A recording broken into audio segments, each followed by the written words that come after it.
Selamat petang dan selamat sejahtera. Saya ingin merakamkan ribuan terima kasih kepada PPD Kintas Selatan atas jemputan ke program Aspirasiku. Aspirasi 40 hari menuju kegemilangan SPM 2021-2022. Hari ini saya berkesempatan bersama saudara-saudari pelajar-pelajar daerah Kintas Selatan dalam program sejarah cemerlanglah SPM nanti. Atas dasar di mana sejarah merupakan mata pelajaran wajib lulus, jadi kita terpaksa melihat dengan teliti agar 11 tahun di alam persekolahan pelajar tidak pulang dengan tanpa sijil SPM. Seterusnya kita lihat saya ingin mendeklimasikan satu sajak buat pelajar-pelajar, dan sajak ini kita kaitkan secara langsung dengan nilai-nilai murni yang bakal dan yang akan digunakan oleh para pelajar dalam soalan-soalan kebat nanti. Kita lihat, dan tajuk sajak ini saya hasilkan sendiri, nukilan saya sendiri dalam usaha untuk mendekatkan pelajar dengan nilai-nilai murni yang akan pelajar gunakan khususnya dalam menjawab soalan kebat. Jadi tajuk saja ialah COVID-19. Hadirmu tanpa kabar menyentak meragut kebahagiaan kami, membawa kami merenung sejenak dalam mentransformasikan minda agar berpandangan jauh dan berwawasan. Hadirlah pelituk muka dalam hidup kita, menyemai kepekaan, mencetus keprihatinan. Terujah kami dengan perisai baru, sesama kita jaga kita agar bersemayam cemerlang negara.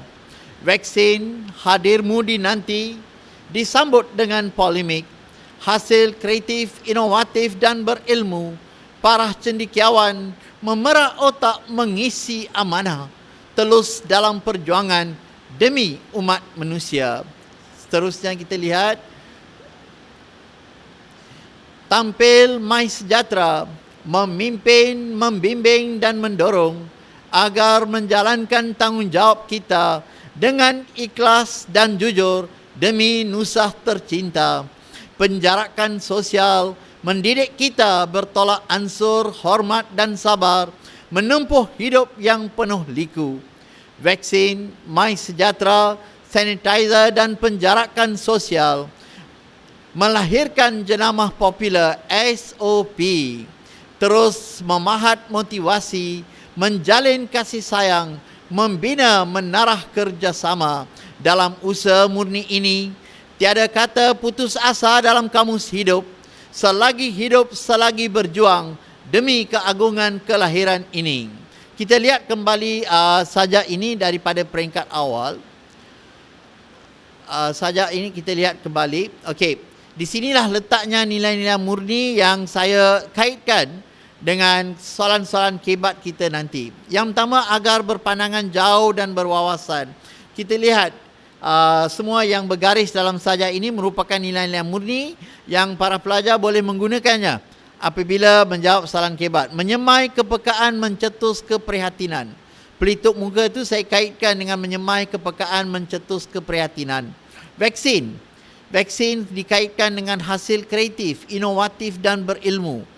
Tanpa kreativiti, tanpa inovatif dan ilmu, tidak mungkin kita dapat menghasilkan vaksin. Begitu juga dengan mengisi amanah telus dalam perjuangan. Kita lihat yang seterusnya, MySejahtera, memimpin, membimbing dan mendorong. MySejahtera yang kita gunakan hampir semua, kita menggunakan MySejahtera pada hari ini telah menjadi norma hidup kita ke mana saja kita pergi. Jadi nilai murni yang boleh kita kaitkan di sini ialah memimpin, membimbing dan mendorong dengan ikhlas dan jujur. Kita secara ikhlas dan jujur. Yang seterusnya, penjarakan sosial mengajar kita bertolak ansur, hormat dan sabar. Begitu juga dengan semua ini, vaksin, MySejahtera, sanitizer, penjarakan sosial. Memahat motivasi kita untuk menjalin kasih sayang antara kita supaya membina satu menarah, satu kerjasama antara kita untuk sama-sama kita mematuhi apa yang kita lalui pada hari ini. Dan yang akhir sekali, tiada kata putus asa. Dan kita masih lagi terus memerangi COVID. walaupun COVID masih mengikuti kita sehingga hari ini. Jadi tiada putus asa dalam kamus hidup kita. Selagi hidup, selagi itu kita berjuang. Dan saya akan jelaskan dengan lebih lanjut nanti apabila kita sampai pada soalan kebat nanti, bagaimana nilai-nilai murni ini kita boleh gunakan untuk menjawab. Nilai-nilai ini kita akan gunakan untuk menjawab soalan kebat nanti. Kita lihat yang seterusnya. Okey, slide yang seterusnya kita lihat. Okey, sebelum slide yang seterusnya, saya ingin memperkenalkan diri saya sedikitlah. Okey, saya adalah guru cemerlang sejarah di daerah Kintab Utara, mengajar di SMK Methodist ACS Ipoh. Saya sudah mengajar sejarah lebih kurang dalam 24 tahun dan mengajar di semua tahap, maksudnya daripada tingkatan 1 sehinggalah tingkatan 6. Okey, kita lihat dulu kandungan KSSM sejarah tingkatan 4. Kata orang tak kenal maka tak cinta. Kita lihat dulu tema di tingkatan 4. Temanya ialah pembinaan negara. Ramai pelajar yang gagal mengaitkan tema dengan tajuk dan bab memainkan peranan yang sangat penting. Seluruh tema tingkatan 4 adalah pembinaan negara.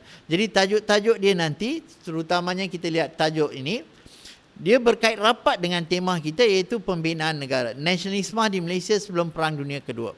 Ini adalah tajuk yang pertama. Sebenarnya kita ada tiga tajuk di tingkatan 4. Saya ulang, pelajar perlu sedar bahawa kita ada 3 tajuk di tingkatan 4. Okey, tajuk dengan bab berbeza. Jadi sebelum saya jelaskan lebih lanjut, saya mahu kembali ungkapkan kembali istilah-istilah ini, jelaskan kembali istilah-istilah ini supaya pelajar sedar. Kita ada tema, kita ada tajuk, kita ada bab. Tema tingkatan 4 pembinaan negara. Tajuk kita ada 3 tajuk. Tajuk yang pertama, nasionalisme di Malaysia sebelum Perang Dunia Kedua. Dalam tajuk ini kita ada 2 bab. Yang ada 3 dalam slide yang saudara-saudari boleh lihat ini, ikut DSKP. Kalau ikut bab, kalau ikut buku teks, kita ada 2 bab di sini, warisan negara bangsa dengan nasionalisme. Jadi dalam tajuk ini kita ada 2 bab. Kita lihat tajuk yang seterusnya, tajuk yang kedua. Okay, tajuk yang kedua, perjuangan rakyat ke arah kemerdekaan tanah air. Tajuk yang kedua adalah perjuangan rakyat ke arah kemerdekaan tanah air. Dalam tajuk ini kita ada 4 bab. Konflik dunia, konflik dunia, perjuangan rakyat semasa pendudukan Jepun, ancaman komunis dan pengisiran darurat, Persekutuan Tanah Melayu 1948. Kita akan ada 4 bab di sini. Di sini kita nampak 5 itu ikut DSKP, kandungan dokumen standard. Dokumen standard itu akan menceritakan tentang kandungan-kandungan yang lebih terperinci. Jadi kalau ikut bab, kita ada 4 bab dalam tajuk ini, iaitu perjuangan rakyat ke arah kemerdekaan tanah air. Dan kita lihat tajuk yang seterusnya, tajuk yang ketiga. Tajuk yang ketiga kita ada 4 bab, iaitu pilihan raya, usaha-usaha ke arah kemerdekaan, pilihan raya, Perlembagaan Persekutuan Tanah Melayu dan Pemasyuran Kemerdekaan Tanah Melayu. Jadi tajuk yang ketiga adalah tajuk Kemerdekaan Persekutuan Tanah Melayu. Dan tajuk ini kalau kita lihat, jadi kita telah lengkap. Maksudnya di tingkatan 4 kita ada 3 tajuk dan kita ada 10 bab. Maksudnya tajuk yang pertama, saya ulang balik, tajuk yang pertama kita ada 2 bab. Tajuk yang kedua kita ada 4 bab dan tajuk yang ketiga kita ada 4 bab. Jadi semuanya kita ada 10 bab. Mungkin para pelajar tertanya-tanya, apa pentingnya mengetahui tajuk-tajuk ini? Para pelajar mungkin lebih terdedah dengan bab tapi bukan dengan tajuk. Tajuk dengan bab sangat penting untuk pelajar mengetahui kerana selama ataupun setakat ini kalau kita lihat, soalan Lembaga Peperiksaan Malaysia buat soalan berdasarkan pada tajuk, bukan pada bab. Jadi pada tajuk. Jadi tajuk sangat penting. Kerana tajuk itulah yang menentukan berapa soalan yang dipilih ataupun bab mana yang dipilih berdasarkan pada tajuk. Jadi itulah pentingnya pelajar mengetahui tajuk. Jadi saya ulang, satu tajuk di mana kita ada satu tema. Saya ulang, kita ada satu tema, 3 tajuk dan 10 bab di tingkatan 4. Kita lihat sekarang di tingkatan 5. Okey, kandungan KSM sejarah tingkatan 5, kita lihat tema dia. Kita ada satu lagi tema, iaitu tema, satu saja tema di tingkatan 5, Malaysia dan masa hadapan. Malaysia dan masa hadapan. Dan tema ini berkait rapat dengan semua tajuk yang ada. Tajuk, kita ada 4 tajuk di sini. Tajuk yang pertama, pengukuhan kedaulatan negara. Di bawah tajuk ini kita ada 4, konsep kedaulatan negara, perlembagaan persekutuan, raja berperlembagaan dan demokrasi berparlimen dan sistem persekutuan. Dan kita lihat seterusnya tajuk yang kedua, pembentukan Malaysia. Di sini kita ada gagasan pembentukan Malaysia, cabaran selepas pembentukan Malaysia. Dan tajuk yang ketiga, kita lihat kemakmuran negara. Kemakmuran negara, kita ada 2 subtopik di sini, membina kesejahteraan negara dengan membina kemakmuran negara. Ini tajuk yang ketiga. Dan kita lihat tajuk yang keempat, Malaysia di Persadah Dunia. Di sini asas pembinaan dasar luar Malaysia, iaitu pemantapan dasar luar Malaysia dengan kecemerlangan Malaysia di persada dunia. Jadi kalau kita lihat di sini, di tingkatan 5 kita ada 4 tajuk 10 bab. 4 tajuk 10 bab. Jadi perkiraan ini dan perhitungannya di sini sangat penting untuk pelajar SPM kerana kita jangkakan daripada tajuk inilah kita jangkakan bahawa akan ada lebih kurang, kita jangkakan daripada 5 soalan esei, 3 daripada tingkatan 5 dan 2 daripada tingkatan 4 berdasarkan pemberatan tajuk. Kerana kita dapati tajuk di tingkatan 5 lebih banyak daripada tajuk di tingkatan 4. Walaupun bab sama, 10 bab di tingkatan 4 dan 10 bab di tingkatan 5, tapi kita jangkakan lebih banyak soalan daripada tingkatan 5 kerana kandungan tajuk di tingkatan 5 lebih banyak berbanding dengan tingkatan 4. Kita lihat seterusnya. Okey, sejarah kertas 1. 1249/1 adalah kod kertas 1 sejarah. Dan para pelajar, kalau hari ini saya tanya tanpa kita pergi slide yang seterusnya, berapa masa dia, berapa soalan dia, berapa wajaran dan sebagainya, masih lagi ada pelajar yang gagal menjawab dengan tepat. Jadi kita lihat kembali daripada yang awal dan asalnya. Kita ada 40 soalan objektif, masa 1 jam, markah 40 markah, dan 20 soalan tingkatan 4 dan 20 soalan tingkatan 5. Yang ini boleh berubah. Berubah maksudnya tidak semestinya dia 20, mungkin ada 18 di tingkatan 4, mungkin ada 22 di tingkatan 5. Dia tertakluk kepada perubahan, tapi selalunya agak stabil dan agak konsisten lah. Maksudnya selalunya 20-20, ataupun kalau berubah pun berubah sedikit, agak seimbang. Okey, sumber rujukan utama adalah buku teks kertas 1. Taburan soalan terdapat 1 hingga 2 soalan daripada setiap bab. Jadi pelajar mungkin tanya, kita ada 20 bab, 40 soalan. Dari mana hadirnya soalan dalam kertas 1 dan 2? Okey, taburan soalan dia mungkin hanya lebih kurang 1 hingga 2 soalan saja daripada setiap bab dan 2 bentuk soalan kertas 1. Kita ada anikah pilihan dan kita ada anikah pelengkap. Anikah pilihan soalan kita ada lebih kurang 36 hingga 38 soalan. Dan anikah pelengkap gabungan dia kita ada 2 hingga 4 soalan. Mungkin kalau saya tanya sekarang pelajar, apa dia anikah pilihan dengan anikah pelengkap? Mungkin pelajar masih lagi ada yang tertanya-tanya, ada yang mungkin merenung jauh, okey, untuk mengetahui apakah anikah pilihan dan anikah pelengkap yang saya maksudkan di sini. Okey, kita akan lihat kod kertas anda adalah 1249/1. Ada pelajar yang tanya saya, mengapa perlu tahu kod? Dapat kertas yang salah dalam peperiksaan pun dia tak sedar, lepas setengah jam baru dia sedar bila pemeriksa cek, oh kertasnya mungkin salah. Jadi kod kertas anda adalah 1249/1. Kita lihat slide yang seterusnya. Okey, anikah pilihan. Inilah soalan anikah pilihan. Mengapakah kedaulatan penting bagi setiap negara? Contoh, soalan jenis soalan ini kita selalunya ada dalam lebih kurang 36 hingga 38 soalan. Soalan ini yang paling banyak iaitu dari 36 hingga 38 soalan. Okey, contoh, kita lihat soalan ini. Mengapakah kedaulatan penting bagi setiap negara? Sepatutnya kita ada lebih kurang dalam lebih 20 hari untuk peperiksaan. Dan dalam lingkungan ini sepatutnya dah pelajar dah boleh jawab dah soalan ini. Okey, apakah jawapan untuk soalan ini? Nanti pelajar jawablah nanti. Okey, kita lihat slide yang seterusnya. Okey, ini adalah soalan anikah pelengkap ataupun gabungan. Anikah pelengkap atau gabungan. Okey, soalan ini ditanya apakah kepentingan mempunyai sempadan bagi setiap negara. Bagi saya selalu tanya pelajar di sini, mengapa soalan ini kurang? Selalunya Lembaga Peperiksaan Malaysia, dalam kertas peperiksaan anda, soalan jenis ini cuma ada 2 hingga 4 soalan. Jawapannya mudah saja, sebab soalan ini soalan yang mudah. Pelajar boleh membuat keputusan yang mudah di mana pelajar boleh menyingkirkan dengan cepat. Jadi dia terhad. Contoh, kita lihat soalan ini.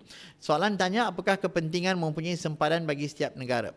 Katakanlah sebagai contoh, jawapan satu Roman ini bukanlah jawapan. Katakan kalau saya nak buang, satu itu bukan jawapan, membataskan pergaulan rakyat.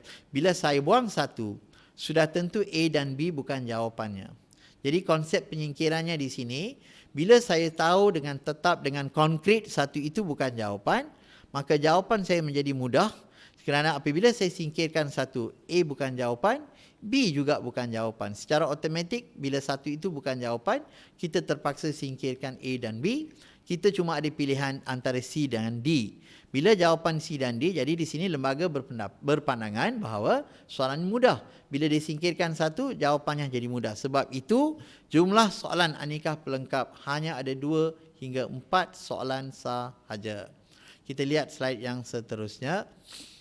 Okey, 5 tips menjawab kertas 1. Pelajar selalu bertanya, cikgu, macam mana cara terbaik untuk menjawab kertas 1?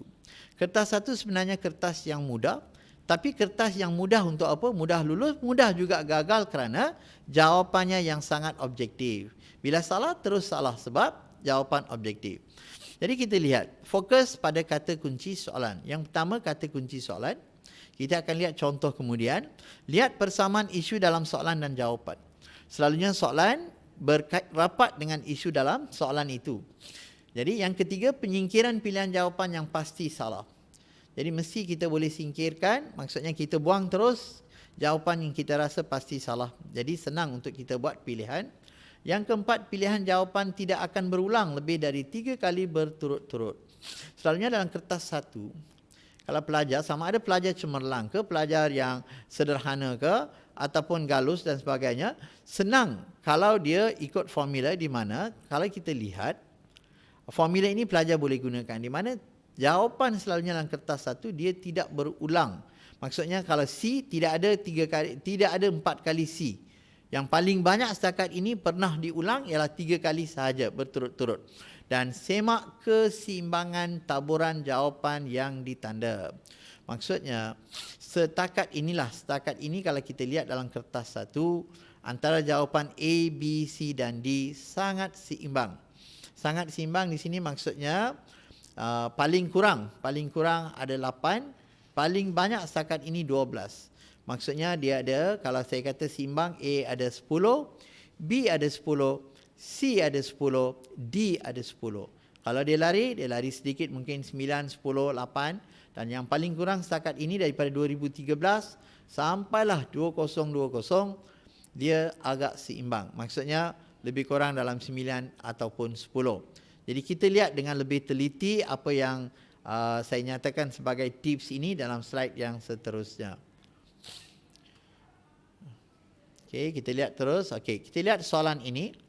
Okey, soalan aneka pilihan. Jadual berikut menunjukkan pencapaian DEB dan DPN. Okey, manakah kata kunci utama dalam soalan ini? Okey, di manakah kata kunci utama dalam soalan ini? Okey, kalau kita klik sekali, kita akan lihat sekarang di mana kata kunci dia. Okey, pencapaian DEB dan DPN. Soalan ini, kata kunci dia lebih kepada, di sinilah letaknya jawapan dia nanti, pencapaian DEB dan DPN. Dan seterusnya kita lihat apakah kaitan, mengapakah berlakunya penurunan kadar kemiskinan. Macam mana kita nak kaitkan? Klik lagi, kita akan lihat. Okey. Jadi maksudnya DEB dan DPN ini dikaitkan di sini dengan penurunan kadar kemiskinan. Turunnya kadar kemiskinan berkait rapat dengan aspirasi DEB dan DPN.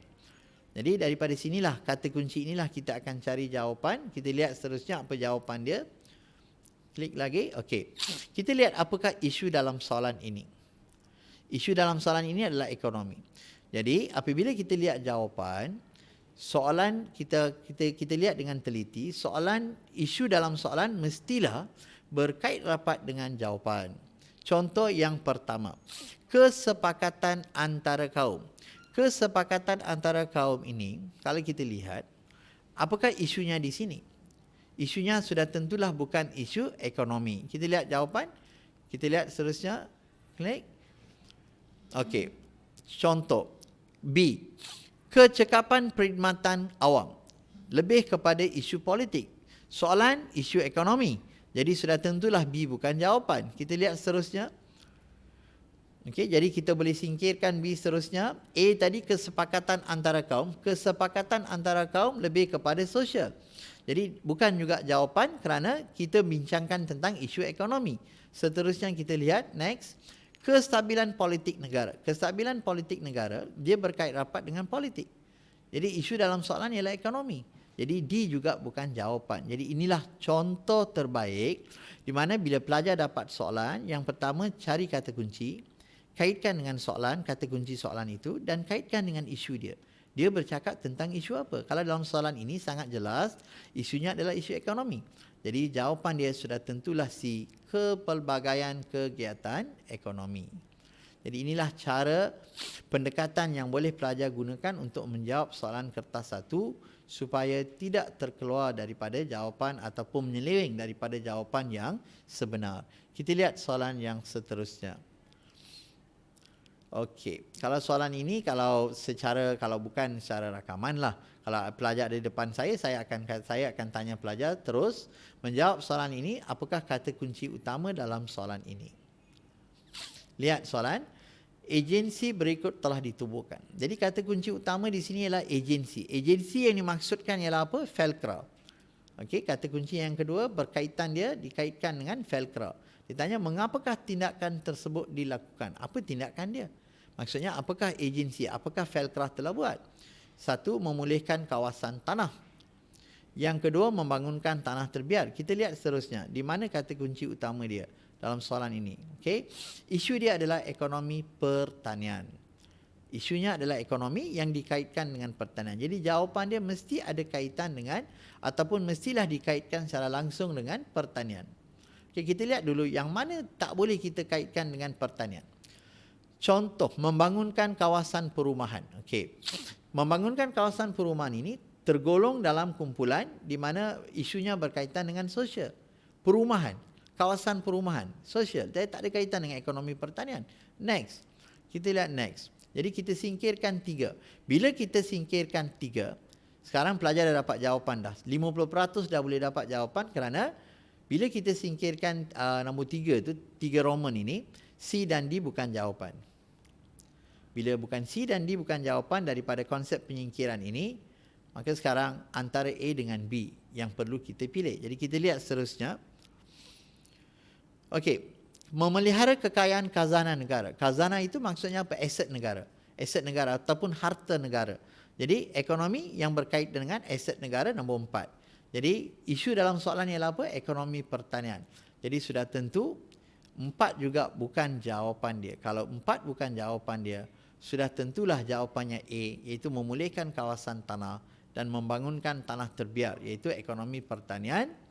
Maka berkaitan dengan soalan adalah ekonomi pertanian. Jadi jawapannya adalah A, 1 dan 2. Inilah cara bagaimana pelajar boleh menggunakan konsep ataupun pendekatan penyingkiran untuk mencari jawapan yang sebenar. Okey, kita lihat next. Okey, tadi dalam tips tadi kita telah lihat pilihlah jawapan pilihan jawapan anda tidak akan berulang lebih daripada 3 kali berturut-turut. Kita lihat bagaimana yang dikatakan 3 kali berturut-turut dengan yang diulang. Yang mana tidak diulang, yang mana diulang kita lihat. Okey. Klik lagi, klik habiskan slide ini. Okey. Okey. Jadi 3 kali dia masih berulang. Yang kali yang keempat ini, yang akhir sekali yang warna merah ni, kita klik lagi. Kita akan lihat dia punya sign tanda dia betul dan salah. Okey, lagi yang mana betul, yang mana salah kita lihat. Okey, yang di bawah itu salah. Maksudnya setelah pelajar selesai menjawab soalan, katakanlah pelajar dapati ada jawapan D anda 4 atau 5 kali berulang sebaris. Jadi pelajar boleh buat senarai semak ataupun cek balik. Daripada situ pelajar akan dapati jawapan D mungkin ada kesilapan. Kerana selalunya setakat hari ini tidak pernah ada jawapan 4 kali dia berulang. Paling banyak pun 3 kali saja turutan dia. Okey, kita lihat next. Okey, yang ini soalan ini pelajar boleh, sepatutnya pelajar cuba sendirilah berdasarkan tips yang saya bagi tadi. Penekanan kepada kata kunci dan kepada tema soalan itu, daripada situlah dicari jawapan. Contohnya kita lihat soalan ini. Malaysia bersama OIC memberi penekanan kepada pembangunan sosial terutamanya dalam bidang pendidikan. Apakah yang dapat membuktikan pernyataan tersebut? Yang pertama, agensi yang terlibat ialah OIC. Pelajar kena tahu apa dia OIC. Jadi bila dia tahu OIC, penekanan dia kata kepada pembangunan sosial. Jadi dia dah bagi tahu bidangnya adalah lebih kepada sosial, terutamanya dalam bidang pendidikan. Di sini sangat jelas jawapan dia dah boleh kaitkan secara langsung OIC dengan pembangunan sosial dengan bidang pendidikan. Jadi bidang pendidikan di sini kalau kita lihat jawapannya sudah tentulah, iaitu pembinaan Universiti Islam Antarabangsa dikaitkan dengan UIAM. Itulah jawapannya D. Kita lihat uji kendiri 2. Next. Yang ini soalan ini saya tak akan bagi jawapan, pelajar sendirilah yang boleh cari jawapan berdasarkan kepada kata kunci yang telah saya berikan tadi, iaitu kaitkan kata kunci dengan tema dalam soalan supaya dapat mencari jawapan. Kita lihat next slide yang seterusnya. Okey, bagaimanakah format kertas sejarah 1249? Inilah soalan yang selalunya berlega-lega yang bermain dalam minda pelajar sekarang apabila sudah hampir dengan peperiksaan. Kita lihat next. Okey, kertas 1 sejarah. Kertas 1 sejarah, instrumen pentaksiran anda ada kertas 1 dan kertas 2. Dalam kertas 1, okey, kita lihat next. Okey, ujian objektif aneka pilihan dan kertas 2 adalah ujian subjektif. Next. Kita lihat peratus dia. Kita akan lihat peratus dia selepas ini. Okey, sebelum itu kita lihat bilakah tarikh peperiksaan. Mungkin ada yang masih belum dapat jadual, ada yang tertanya-tanya, ada yang dah lupa dan sebagainya. Anda perlu ingat sejarah tarikh peperiksaan SPM 2021 ialah pada 9 hari bulan Mac. Okey, kita lihat aras kesukaran. Aras kesukaran kertas 1. Kita lihat kertas 1, 50% soalan yang mudah, 30% soalan yang sederhana dan 20% adalah soalan yang sukar. Jadi ini merupakan satu gambaran yang sangat baik kepada pelajar. Maksudnya dalam peperiksaan yang sebenar selalunya, lazimnya pelajar akan dapat 20 soalan yang mudah. Jadi pelajar tak perlu bimbang. Hanya anda akan mendapati 20 soalan yang mudah dan 12 saja soalan yang sederhana. 12 soalan yang sederhana dan soalan sukar paling kurang hanya ada 8 saja soalan sukar. Jadi selalunya soalan objektif merupakan lubuk di mana pelajar boleh skor. Boleh skor dengan baik kerana jumlah soalan yang mudah adalah sebanyak 50%. Kalau sebelum KSSM, kita ada soalan-soalan tahun lepas, soalan baru yang keluar hanya terdapat lebih kurang 4 hingga 5 saja soalan baru. Semua soalan yang lain adalah soalan yang diulang. Kita lihat slide yang seterusnya. Okey, kelemahan menjawab kertas 1. Yang pertama, kurang latihan. Pelajar kurang latihan. Yang kedua, kekangan masa. Dia kurang masa. 3, tidak faham istilah, tarikh, konsep, maksud tokoh. 4, gopoh, cuai menjawab. Dan yang kelima, kurang keyakinan. Okey, kalau kita lihat menjawab kertas 1 ini, semua yang lain tidak akan berfungsi apabila kurang latihan. Apabila pelajar kurang latihan, okey, dia tak baca buku teks langsung, kurang latihan, maka dia akan menghadapi masalah kurang yakin. Bila kurang yakin, apa yang berlaku ialah jawapan dia tukar, suka tukar jawapan. Padam tukar jawapan daripada betul, dia tukar kepada jawapan yang salah kerana masalah tidak yakin muncul daripada kurang latihan. Dan tidak faham istilah. Dalam sejarah ada soalan istilah. Jadi kalau pelajar tak faham soalan istilah, mungkin dia juga gagal jawab soalan kerana dia tak tahu ataupun tak faham langsung istilah. Tarikh dan konsep ataupun konsep lebih kepada tokoh, soalan ini soalan yang paling kurang lah. Mungkin ada 1 atau 2 soalan sahaja. Jadi pelajar tak perlu takutlah dengan soalan tarikh dan juga tokoh. Kerana paling banyak pun ada 1 atau 2 soalan sahaja. Jadi tak ada masalah di sini untuk pelajar benci sejarah kata, cikgu saya terpaksa ingat banyak sangat tokoh, tarikh dan sebagainya. Sebenarnya sangat kurang soalan yang dikaitkan dengan tokoh dan tarikh. Kita lihat seterusnya. Okey, petua nombor 1. Okey. Kita klik lagi, kita lihat apakah petua nombor 1. Kira jumlah jawapan objektif. Ini sangat-sangat penting. Apabila pelajar telah tamat ataupun pelajar telah habis menjawab terutamanya soalan objektif, tolong kira A berapa, B berapa, C berapa, D berapa, kerana selalunya jawapan dia sangat-sangat seimbang. Macam saya kata tadi, paling kurang cuma ada 8, paling banyak ada 12 saja. Katakanlah selepas pelajar tanda kertas objektif anda selepas dihitamkan, anda dapati jawapan C ada 17. Jadi sudah tentu kalau ikut formula, kalau kita lihat bahawa salah. Mesti ada masalah dengan soalan C, jawapan C. Jadi di sinilah pelajar sepatutnya ataupun pelajar boleh kira balik jawapan itu dan semak semula. Mungkin C itu ada soalan yang salah sebab dalam peperiksaan setakat hari ini tak pernah lebih daripada 12 dan tak pernah kurang daripada 8. Kita lihat seterusnya. Okey, nisbah jawapan objektif. Kita lihat. Kalau tak percaya tadi, pelajar boleh lihat dalam skrin. 2004 sehinggalah 2018 saya letak termasuk U itu ialah kertas ulangan. Jumlah jawapan yang diulang. Maksudnya keseimbangan jawapan di situ. Okey, A ada 11. Okey, kalau kita lihat 2004, 11, 5, 10, 9. Jadi jawapan ini kalau kita dapati sangat seimbang. Cuma yang paling banyak yang ada 12, yang paling kurang pun 2014 kita lihat ada 8. Yang lain semuanya agak seimbang. Jadi ada pelajar kemungkinan tanya saya, kalau ini saya tak syorkanlah formula ini. Tapi kalau pelajar yang betul-betul tak boleh buat apa.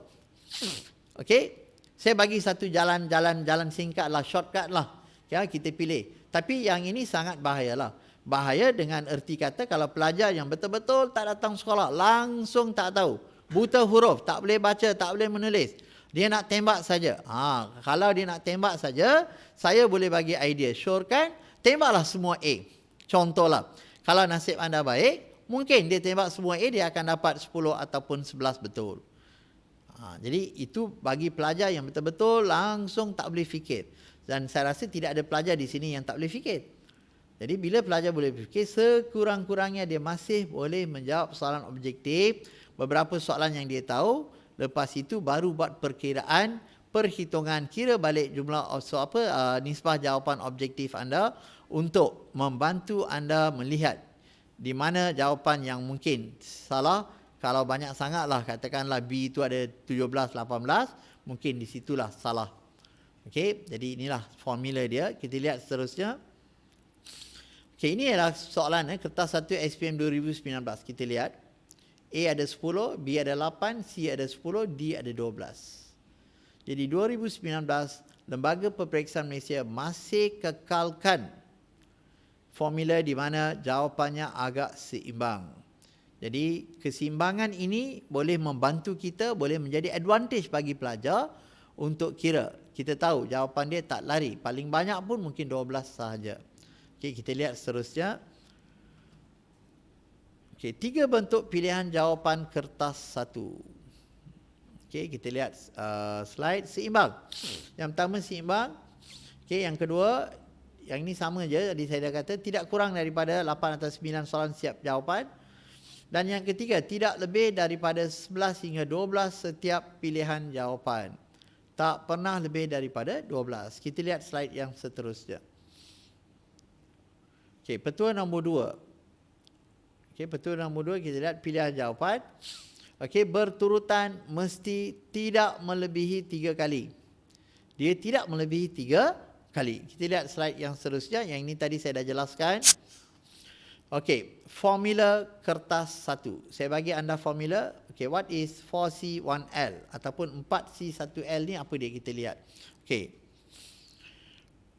Bagi pelajar mesti amalkan ini dalam kertas 1 supaya senang, faham dan boleh mendapat markah yang baik. Yang pertama, cari kata kunci soalan. Cari kata kunci soalan dan gariskan. Yang kedua, cari kata pilihan jawapan dengan kata kunci. Maksudnya, cari kaitan dia. Cari kaitan dia dengan pilihan jawapan yang ada. Cari kaitan pilihan jawapan dengan kata kunci. Apakah kaitan kata kunci dengan pilihan jawapan yang ada? Yang ketiga, kita lihat catatkan isi atau nota berkaitan. Buat sedikit catatan. Anda boleh menggunakan pen merah boleh, pen warna-warni pun boleh, pensel pun boleh. Okey, catatkan isi. Catatkan isi ataupun untuk sedikit nota di situ. Apabila menjawab soalan yang sama dalam bentuk yang berbeza, pelajar sudah ada ilmunya di situ sebab catatan isi dia akan bantu dia mengingati soalan itu dengan lebih baik. Kita lihat yang keempat. Okey, cari jawapan dengan merujuk buku teks dan catat muka surat. Sebaik-baiknya apabila pelajar mencari jawapan, carilah jawapan itu dengan merujuk pada buku teks, catatkan buku teks muka surat berapa. Bila kali pertama kita buat, kali kedua, kali ketiga apabila kita menjawab soalan yang lain, dia akan menjadi mudah, malah dia akan menjadi panduan kepada kita. So, jadi kita lihat yang kelima, apakah L itu? Latih to be. Dalam kertas satu sebenarnya kita tidak ada formula lain daripada latih to be. Kalau nak baik kertas satu, okey, kertas satu mesti buat banyak latihan. Tak ada jalan singkat, tak ada shortcut untuk cemerlang kertas satu. Jadi kita lihat balik 4C 1L. Apa dia 4C ini? Cari kata kunci. Cari kata kunci. Okey. Kalau untuk pelajar India lah, okey, yang dalam bahasa Tamilnya, kalau kita cari kata kunci, cari, okey, the right word maksudnya yang boleh dikaitkan. Nanti saya akan bagi anda formula, okey, cari kaitan pilihan jawapan. Maksudnya dia ada perkaitan yang rapat dengan kata kunci soalan. Nanti kita akan lihat formulanya nanti sekejap nanti. Okay, kita lihat slide yang seterusnya. Okey, kita lihat soalan ini sebagai soalan contoh. Mengapakah kedaulatan penting bagi setiap negara? Dalam sejarah, kedaulatan tidak boleh dipisahkan dan perkataan kedaulatan dalam sejarah dia berkait rapat dengan kebebasan ataupun kemerdekaan. Kita lihat apakah catatan yang telah dibuat dalam soalan ini. Kita lihat yang seterusnya. Okey, lagi kita lihat semua sekali. Okey, inilah antara catatan-catatan penting yang diambil daripada buku teks. Jadi pesan saya kepada pelajar ialah jangan tinggalkan buku teks. Buku teks adalah kitab yang sangat penting. Okey, rujuk pada buku teks. Semua catatan yang saya buat pada soalan ini daripada buku teks dan daripada catatan yang saya buat, saya boleh mendapat jawapan. Okey, kita lihat next. Okey, soalan ini kalau kita lihat, mengapakah kedaulatan penting bagi setiap negara? Menjamin kesejahteraan rakyat. Lihat catatan di atas. Kedaulatan dikatakan dapat mewujudkan kesejahteraan dan kemakmuran kepada rakyat. Perkataan kesejahteraan dalam sejarah, perkataan yang sangat penting kerana perkataan ini membawa maksud yang sangat luas. Okey, perkataan ini membawa maksud yang sangat luas, iaitu kesejahteraan. Okey, dia boleh masuk dalam kemakmuran, boleh bawa masuk kesejahteraan itu cara hidup, okey, kekayaan, kemewahan, okey, sehat, semuanya boleh masuk di bawah kesejahteraan. Okey, kita lihat slide yang seterusnya. Okey, petua nombor 4 kita lihat, latih to be sebanyak mungkin dan soalan berulang tetapi cara penyoalan mungkin berbeza. Okey, soalan berulang ini kalau kita tak ada soalan tahun lepas, jadi kita rujuk dalam buku-buku, dalam soalan-soalan percubaan. Kadang-kadang kalau kita lihat satu negeri dengan negeri yang lain pun kita dapati soalan dia berulang tetapi dengan cara penyoalan yang berbeza. Jadi pelajar hanya boleh menguasai kertas satu dengan latih to be. Kita lihat yang seterusnya. Okey, kertas 2. Kertas 2. Okey, kertas 2 masa dia lebih kurang 2 jam 30 minit. Okey, 2 jam 30 minit kertas ini. Selalunya bila saya tanya masa, masih lagi ada pelajar yang tak tahu ataupun dia jawab yang lain. Okey, lihat yang seterusnya, kita lihat slide yang seterusnya. Okey, kertas 2 bahagian A kita lihat. Okey, kita ada soalan struktur, 4 soalan struktur. Okey, wajib jawab semua. Okey, satu soalan kita ada 10 markah. Okey, jumlah markah 40 markah. Okey, maksudnya soalan ini kita wajib jawab. Wajib pelajar tidak ada pilihan. Kertas 2 pelajar tidak ada pilihan. 4 soalan struktur ini dia wajib jawab. Satu soalan adalah 10 markah. Kita lihat seterusnya. Okey, bahagian B. Kertas 2 bahagian B. 5 soalan esei. 5 soalan esei. Kita pilih 3. Daripada 5 soalan esei itu, kita pilih 3. Satu soalan 20 markah. Jumlah markah 60 markah. Markah keseluruhan A dan B kalau kita campur 100 markah. Bila saya tanya pelajar selalunya, pelajar ada masalah. Saya tanya berapa soalan dalam kertas 2? Ada yang jawab 10, ada yang jawab 9, ada yang jawab 11. Kita ada berapa soalan dalam kertas 2? Kita ada 9 soalan dalam kertas 2. Daripada 9, bahagian A 4 wajib jawab. Wajib maksudnya tak ada pilihan, tak ada alternatif lain, mesti jawab. Itu ialah soalan struktur. Dan 5 soalan esei, pilih 3. Daripada 5 soalan esei, kita pilih 3. Jadi kita lihat yang seterusnya. Okey, ini antara kata tugas yang paling popular dalam peperiksaan. Okey, bagaimanakah, mengapa, sejauh manakah, jelaskan, terangkan, buktikan, rasional, okey, kemukakan hujah, huraikan. Semua kata tugas ini kita akan lihat. Okey, kita akan lihat dalam pelbagai bahasa, khususnya dalam bahasa Tamil nanti saya akan jelaskan. Okey, apakah kata tugas ini, apakah sebutan ataupun maksudnya dalam bahasa Tamil, supaya pelajar, mungkin ada pelajar India yang tak faham, boleh menggunakan terjemahan yang saya buat dalam bahasa Tamil nanti untuk melihat ataupun memahami kata-kata tugas yang penting. Bila kata tugas dalam soalan dia tak faham, dia tak boleh jawab soalan sebab dia tak faham. Dia tak faham istilah ini. Okey, dia tak faham istilah ini. Bila dia tak faham istilah, dia tak tahu apa yang soalan mahu. Okey, kita lihat yang seterusnya. Okey, saranan untuk pelajar. Yang pertama dalam kertas 2, jawab semua soalan. Jangan tinggalkan mana-mana soalan, jawab semua soalan. Yang kedua, jawab berdasarkan peruntukan markah. Okey, baca dan fahamkan kehendak soalan. Yang keempat, baca soalan yang sedang dahulu. Okey, ayat anda mestilah lengkap, ringkas dan padat. Jawab di ruang yang telah disediakan. Kita lihat next. Okey, saranan untuk pelajar juga. Okey, untuk jawapan esei. Okey, jawapan anda digalakkan pelajar tulis fakta, huraian, contoh dan inference. Mungkin ada pelajar yang tak faham sampai ke hari ini, apa dia inference? Inference merujuk kepada, kalau ada ayat dalam bahasa Melayu yang paling mudah, kesimpulan. Inference ialah kesimpulan. Jadi jawapan yang baik adalah jawapan, kita ada fakta, kita ada huraian, kita ada contoh dan isi. Dan jawab dalam bentuk esei. Tolong jangan jawab dalam bentuk point form. Markah dipotong lebih daripada setengah, anda akan kehilangan markah yang banyak. Tolong jawab dalam bentuk esei. Tak ada jawapan dalam bentuk dalam bentuk point form. Tulis nombor soalan. Ini satu lagi. Saya nak tekankan di sini kepada pelajar, anda tidak perlu tulis soalan, tetapi tulislah nombor soalan. Tolong tulis nombor soalan, jawab 3 soalan ceraian, gunakan penanda wacana, guna kata kunci soalan di permulaan jawapan. Okey, kita akan lihat contohnya nanti. Apa dia kata kunci soalan di permulaan jawapan. Kita lihat slide yang seterusnya. Okey, ini adalah cara menulis fakta dengan inference. Gunakan istilah seperti oleh itu, dapatlah dirumuskan, kesimpulannya, tegasnya, maka jelaslah, tuntasnya atau rumusannya. Okey, ataupun rumusannya.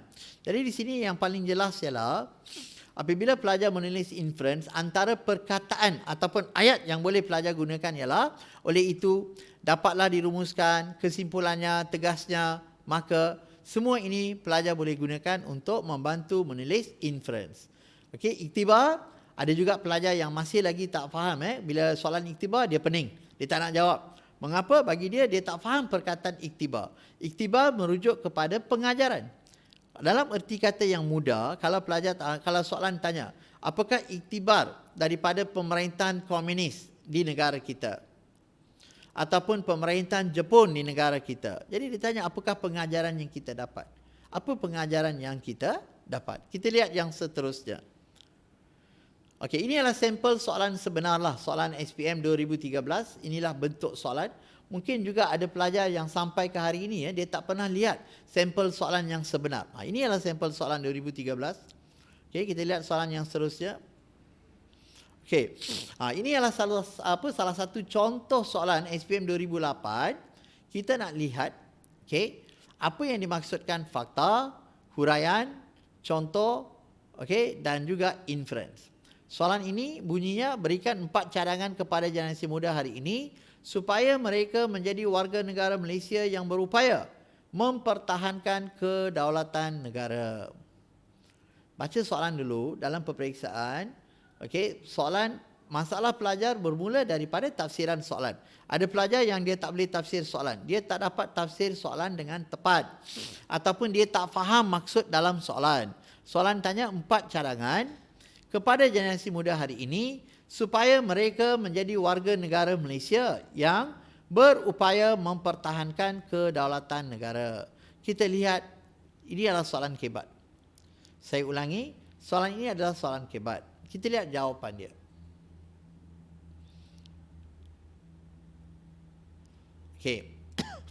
Ini adalah jawapan dia. Saya nak pelajar lihat daripada awal tadi, pada awal slide ini, ataupun bengkel ini, ataupun seminar ini, saya telah memberikan sedikit cadangan, iaitu menggunakan nilai-nilai murni untuk menjawab soalan kebat.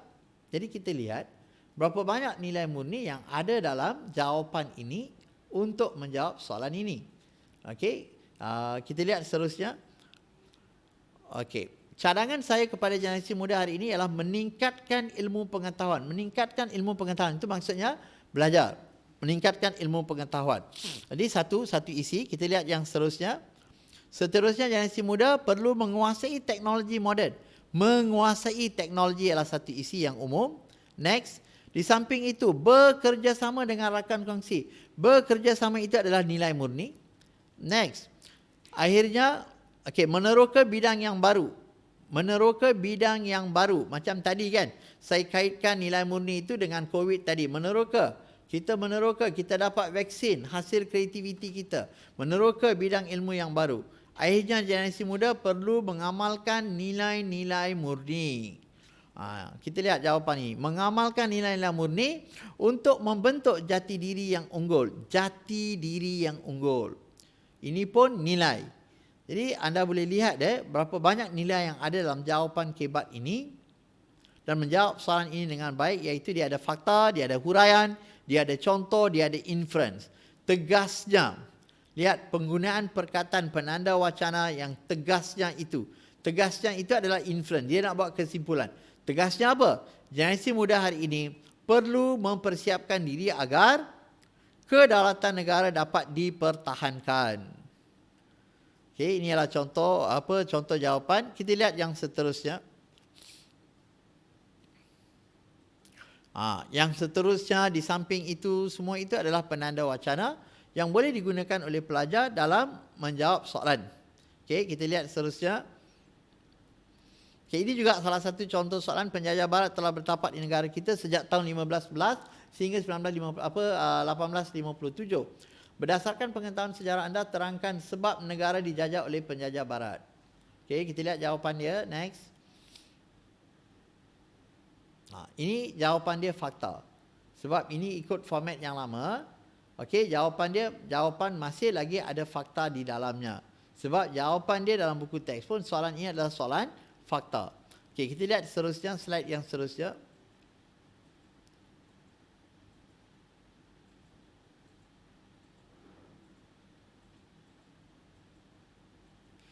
Next. Kita lihat lagi.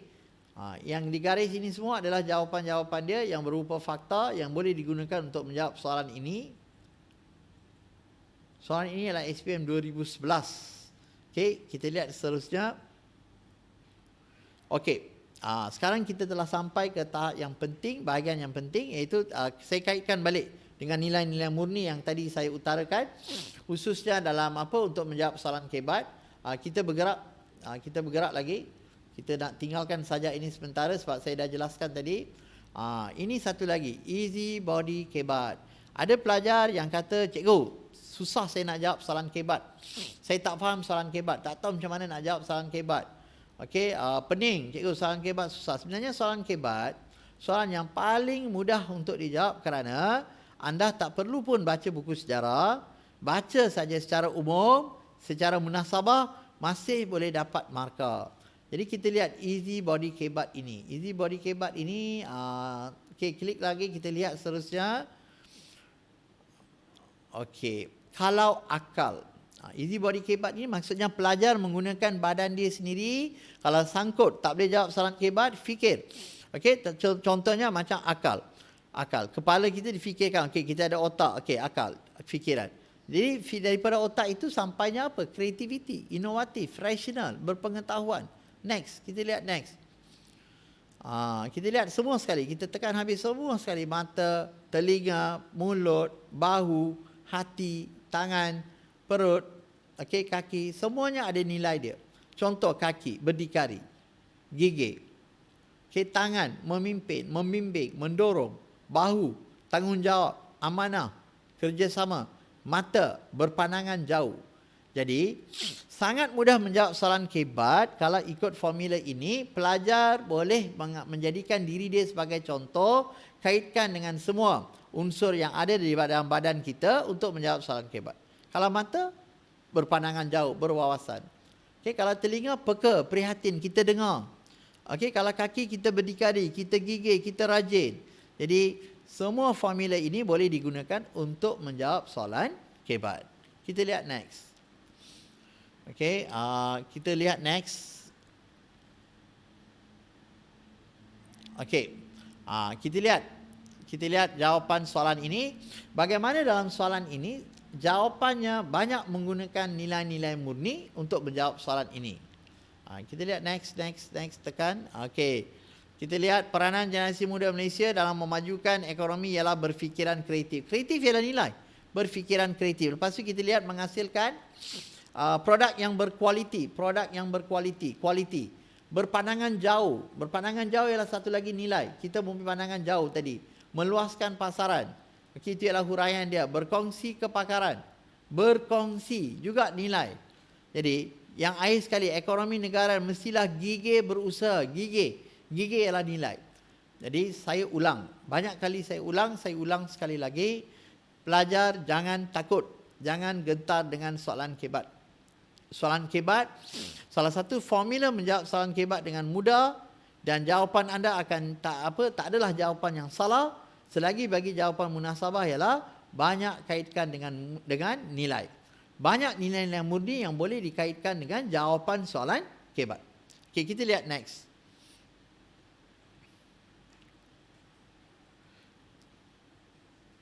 Okey, kesan, impak, kepentingan, manfaat, kebaikan, penghayatan. Kesemua ini ada kaitan keamanan, keharmonian, kesejahteraan, perpaduan. Inilah antara nilai-nilai yang boleh digunakan oleh pelajar. Saya ulang, inilah antara nilai-nilai yang boleh digunakan oleh pelajar dalam sebarang soalan kebat. Maksudnya dia universal. Contoh perkataan seperti keamanan, keharmonian, kesejahteraan, perpaduan, tolak ansur, kestabilan politik, kemajuan ekonomi, okey, jamin hak asasi, keuntungan, dihormati, disegani. Semua ini adalah jawapan untuk soalan yang dikaitkan dengan kesan, impak, kepentingan, manfaat, kebaikan. Okey, semua ini boleh digunakan untuk soalan-soalan menjawab soalan-soalan kebat seperti kesan, impak dan sebagainya. Jadi perkataan-perkataan yang ada ini, perkataan kebat nilai-nilai ini merupakan ayat-ayat yang sering ataupun perkataan yang sering kita boleh kongsi dengan pelbagai soalan. Maksudnya kita boleh guna perkataan ini untuk menjawab pelbagai soalan kebat. Walaupun soalannya berbeza. Okey, kita lihat next.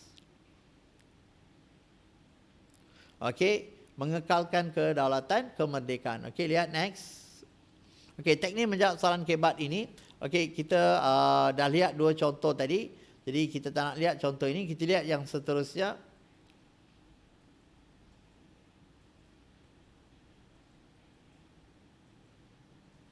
Okey. Okey, soalan kebat ini adalah soalan bentuk-bentuk soalan kebat 2019, 18. Okey. Kita pergi yang seterusnya. Selanjutnya, kita lihat yang selanjutnya, slide yang selanjutnya. Okey, selepas ini kita akan ke slide yang selanjutnya. Ini semua ialah contoh-contoh soalan.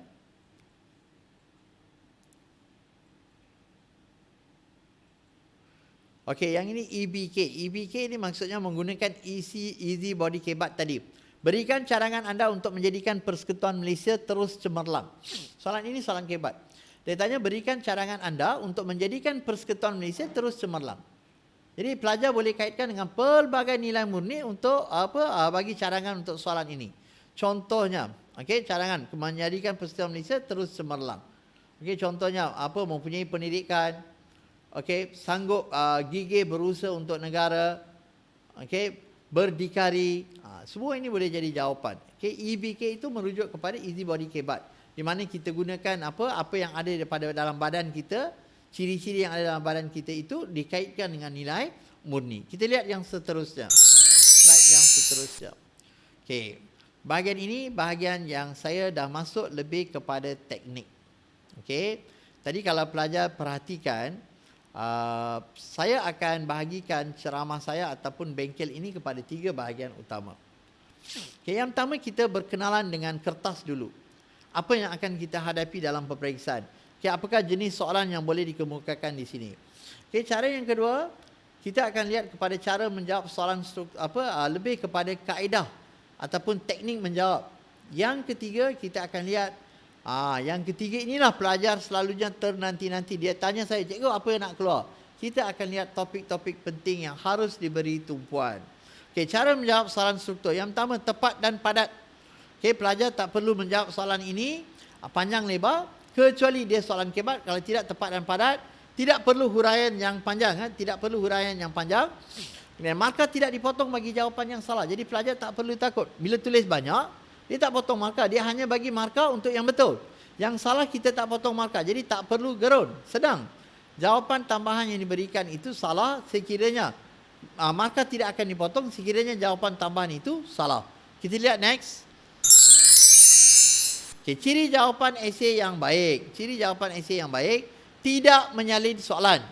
Pelajar tak perlu salin soalan, tak perlu ada intro. Tetapi, okey, bagus, jawapan berperangan. Dia tidak menyalin soalan, jangan salin soalan. Yang pertama, kita balik kepada, okey. Tidak salin soalan, jangan salin soalan, buang masa. Okey, salin nombor soalan cukup. Dalam peperiksaan saya ulang, pelajar hanya perlu salin nombor soalan. Next, tidak perlu ada intro, jangan buat pengenalan. Dia bukan bahasa Melayu, tak ada markah untuk pengenalan, jadi jangan buat pengenalan. Jawapan sebaik-baiknya, pengolahan yang baik ialah jawapan yang berperangan. Okey, kita lihat next.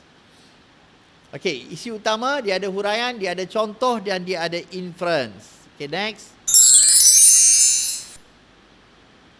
Okey, kita lihat ciri jawapan esei yang baik. Ikut kehendak kata kunci. Kalau soalan tanya lain, jangan jawab lain. Ikut kata kunci soalan. Okey, maksudnya di sini kata kunci yang selalu digunakan dalam esei adalah jelaskan, bagaimanakah, mengapakah, apakah, bandingkan.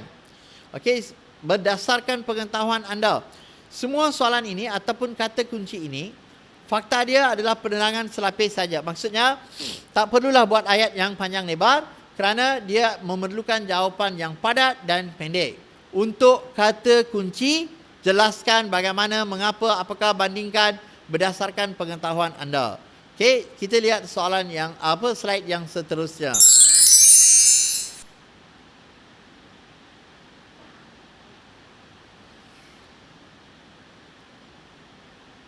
Okey, kita lihat ciri-ciri jawapan esei yang baik. Okey, ini adalah antara kata kunci soalan esei yang baik. Kita ada terangkan. Okey, terangkan kita ada fakta dan huraian. Okey, huraikan kita ada fakta, huraian dan contoh. Ceritakan kita ada fakta, huraian dan contoh. Jadi pengurusan masa yang baik, rajin berusaha, okey, menyemak jawapan, okey, menjelaskan kepada kawan, buat catatan pada soalan itu akan membantu anda menjawab dengan baik. Soalan-soalan ini dia ada terangkan, dia ada huraikan, dia ada ceritakan. Okey, jadi ceritakan itu lebih panjang. Sebab itu dia ada fakta, dia ada huraian dan dia ada contoh. Okey, dia ada fakta, dia ada huraian, dia ada contoh. Okey, kita lihat yang seterusnya. Okey. Ini sangat-sangat penting. Pelajar perlu mengelakkan kesilapan ini dalam jawapan esei. Yang pertama, jawapan berbentuk poin yang tidak diterima. Jangan tulis dalam bentuk poin. Poin maksudnya dia buat macam rangka jawapan, letak tanda, tak mau. Kita mahukan dalam bentuk esei. Yang kedua, jawapan berbentuk data raja dan tidak diterima. Ini selalunya pelajar perempuan. Dia suka buat data, dia suka buat bentuk, dia suka tulis. Tulis dalam bentuk rangka, lepas tu dia buat peta. Tak mau. Kita tak mau jawapan dalam bentuk data ataupun raja. Yang ketiga, tiada pengulangan isi. Pelajar tak perlu dan jangan ulang isi. Yang keempat, inilah salah satu faktor yang perlu saya jelaskan sini. Yang keempat, bahasa. Bahasa anda tidak perlulah terlalu retorik. Retorik itu maksudnya tak perlulah guna bahasa berbunga-bunga. Selalunya pelajar India dan Cina dia akan tanya saya soalan ini. Selalunya mereka akan tanya, cikgu bahasa saya teruk. Macam mana boleh dapat markah tak? Okay, yang penting di sini, selagi pemeriksa faham apa yang disampaikan, anda akan dapat markah. Jadi pelajar Cina ataupun India tak perlu terlalu fikirkan, cikgu bahasa saya tak baik. Macam mana anda tulis sekalipun, sekiranya pemeriksa boleh faham, kita akan cari ruang untuk bagi markah. Jadi jangan takut dengan bahasa. Okey, bahasa saya baik tak baik, masih boleh dapat markah. Cuma saya takut di sini, bukan anda takut saya takut. Saya takut di mana pelajar tak faham. Gagal tafsir soalan kerana dia tak faham dari segi bahasanya. Tulis, apabila anda tulis, lebih kuranglah bahasa tak baik pun, ini bukan bahasa Melayu, anda masih akan dapat markah. Jadi yang kelima, peta ataupun rajah tidak ada markah. Jangan buat rajah, jangan buat peta, sebab semua ini tak ada markah. Semua ini tak ada markah. Soalan esei mestilah dalam bentuk esei, tidak ada pilihan yang lain. Kita lihat yang seterusnya.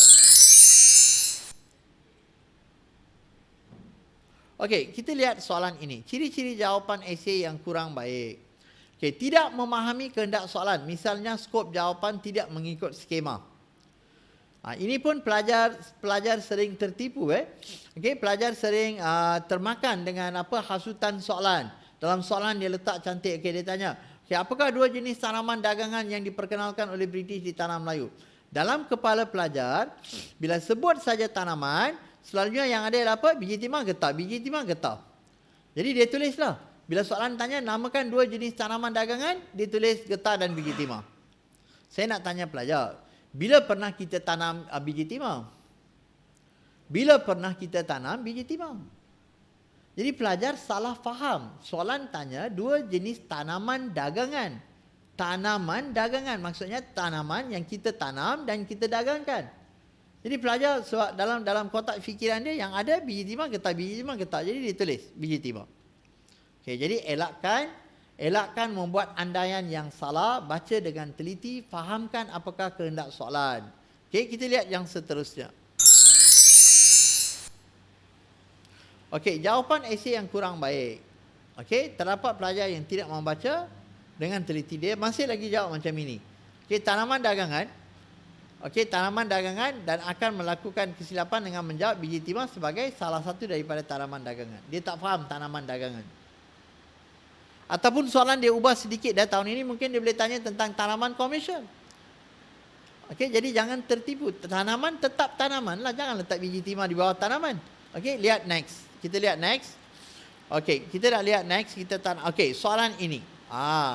Soalan ini soalan yang sangat baik. Soalan ini kalau tak silap saya soalan SPM 2016. Okey. Soalan ini kebanyakan pelajar yang menjawab soalan ini mendapat markah yang sangat-sangat rendah ataupun dia dapat kosong. Kita lihat soalan. Perjuangan menentang penjajah British telah dilakukan oleh pemimpin tempatan sejak abad ke-19. Kita nak jawab soalan B sekarang. Okay, kita nak jawab soalan B. Okay, soalan B. Berjayakah pemimpin tempatan pada abad ke-19 menentang penjajah British? Kemukakan alasan anda. Berjayakah pemimpin tempatan pada abad ke-19 menentang penjajah British? Kemukakan alasan anda. Kalau anda di depan saya, kalau saya uji para pelajar untuk menulis jawapan untuk soalan ini, kebanyakan pelajar akan tulis jawapan yang tidak tepat. Okey, kebanyakan pelajar akan menulis jawapan yang tidak tepat kerana dia tak faham. Pelajar tak faham kehendak soalan. Soalan ini bukan soalan kebat. Soalan ini adalah soalan fakta yang pelajar boleh dapat jawapan. Boleh dapat jawapan daripada buku teks dan jawapannya adalah jawapan yang sangat objektif. Bukan jawapan yang umum. Berjayakah pemimpin tempatan pada abad ke-19 menentang penjajah British? Jadi pelajar perlu jawab ya atau tidak dulu. Kalau berjaya, jawab ya berjaya. Jadi jika berjaya, pelajar kena jawab ada fakta dia. Contoh macam penentangan di Dole Site di Nanning. Pelajar berjaya. Okey, pelajar berjaya menjawab soalan yang pertama. Maksudnya pada kali yang pertama itu ataupun kali pertama Dole Site berjaya kerana dengan bantuan rakan-rakannya. Jadi inilah yang perlu pelajar melihat dengan teliti. Okey, kemukakan alasan anda. Soalan ini saya ulang. Soalan ini adalah soalan fakta bukan kebat. Jadi pelajar harus membezakan kebat dengan fakta. Fakta mesti dijawab dalam bentuk fakta dan jangan bagi jawapan yang umum. Okey, kita lihat next. Okey. Soalan ini juga soalan yang sangat menarik. SPM 2017. Maklumat berikut berkaitan dengan amalan masyarakat Arab Jahiliyah. Okey, dia kata dalam penyataan dalam soalan dia kata merompak, membunuh bayi perempuan, penindasan orang kaya terhadap orang miskin. Soalan ini soalan SPM 2017.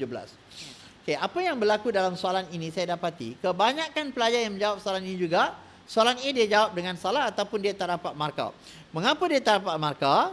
Kerana soalan ini memerlukan di mana pelajar memerlukan tafsiran terhadap soalan. Dia gagal tafsir, dia tak tahu apa yang soalan tanya. Mengapakah masyarakat Arab Jahiliyah melakukan amalan tersebut? Sebenarnya soalan ini ada dua cara pelajar boleh jawab. Yang pertama, pelajar boleh ulas soalan ataupun ulas kata kunci yang diberi dalam soalan. Contohnya dia bagi merompak. Okey, contohlah macam soalan itu dia kata merompak itu pelajar ulas. Okey, di mana merompak telah menjadi satu kewajipan di padang pasir pada waktu itu. Pelajar akan dapat satu soalan. Mengapa mereka membunuh bayi perempuan? Dia ulas. Mereka membunuh bayi perempuan kerana mereka khawatir bayi perempuan boleh menjatuhkan maruah keluarga. Jadi masyarakat Arab Jahiliyah dia bunuh bayi perempuan sejak dilahirkan. Okey, itu jawapan dia. Yang ketiga, penindasan orang kaya terhadap orang miskin kerana masyarakat Arab Jahiliyah mementingkan taraf hidup. Itu satu lagi jawapan. Apabila dia ulas, dia dapat markah. Ataupun kalau pelajar lihat tafsiran soalan ini sangat penting. Mengapakah masyarakat Arab Jahiliyah melakukan amalan tersebut? Sebenarnya soalan ini, tafsiran soalan ini pelajar dia mahu apa di sini sebenarnya? Soalan tanya ciri-ciri masyarakat Arab Jahiliyah.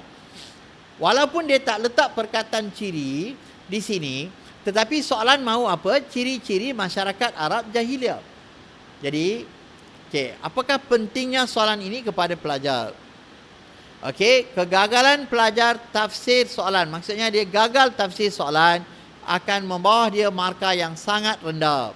Jadi, tolong baca soalan dengan teliti, tafsir apa kehendak soalan. Dan sebelum saya lupa nak bagi tahu, ataupun mungkin nanti saya tercicir, saya nak bagi tahu lebih awal. Kita jangkakan, saya ulang sekali lagi dengan tegas, saya bagi tahu, kita jangkakan tahun ini, soalan SPM tahun ini akan ada banyak stimulus. Stimulus ini maksudnya dia ada banyak dalam bahan rangsangan.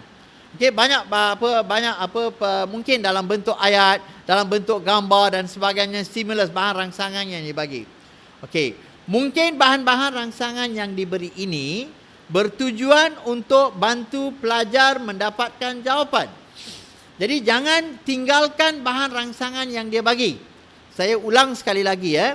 Kita jangkakan tahun ini, okey, mengikut perhitungan, mengikut perbincangan dengan pelbagai pihak. Okey, kita jangkakan tahun ini mungkin akan ada soalan stimulus di mana ada banyak soalan-soalan yang dikaitkan ataupun yang dia bagi dalam dalam petak lah, dalam rajah lah, dalam gambar rajah mungkin, ataupun penyataan-penyataan yang diberi. Tolong gunakan penyataan yang diberi untuk bantu sebagai bahan bantu menjawab soalan dengan lebih baik. Okey, jangan tiru bulat-bulat. Gunakan komen, ambil isinya daripada bahan stimulus yang diberi. Okey, daripada bahan rangsangan itu ambil ayat-ayat yang boleh dijadikan jawapan dan ubah suai dia sedikit dengan ayat anda sendiri. Pasti akan memudahkan pelajar menjawab soalan nanti. Okey, kita lihat next seterusnya. Okey, kita lihat seterusnya, slide yang seterusnya. Okey. Okey, kita lihat yang ini, ayat tergantung. Contoh ini bukan ini adalah ciri jawapan esei yang kurang baik. Pelajar suka tulis menjalankan kegiatan berasaskan kelautan dan perdagangan. Ayat ini tergantung. Dia tak tulis apa yang tergantung, apa yang melibatkan kegiatan berasaskan kelautan dan perdagangan.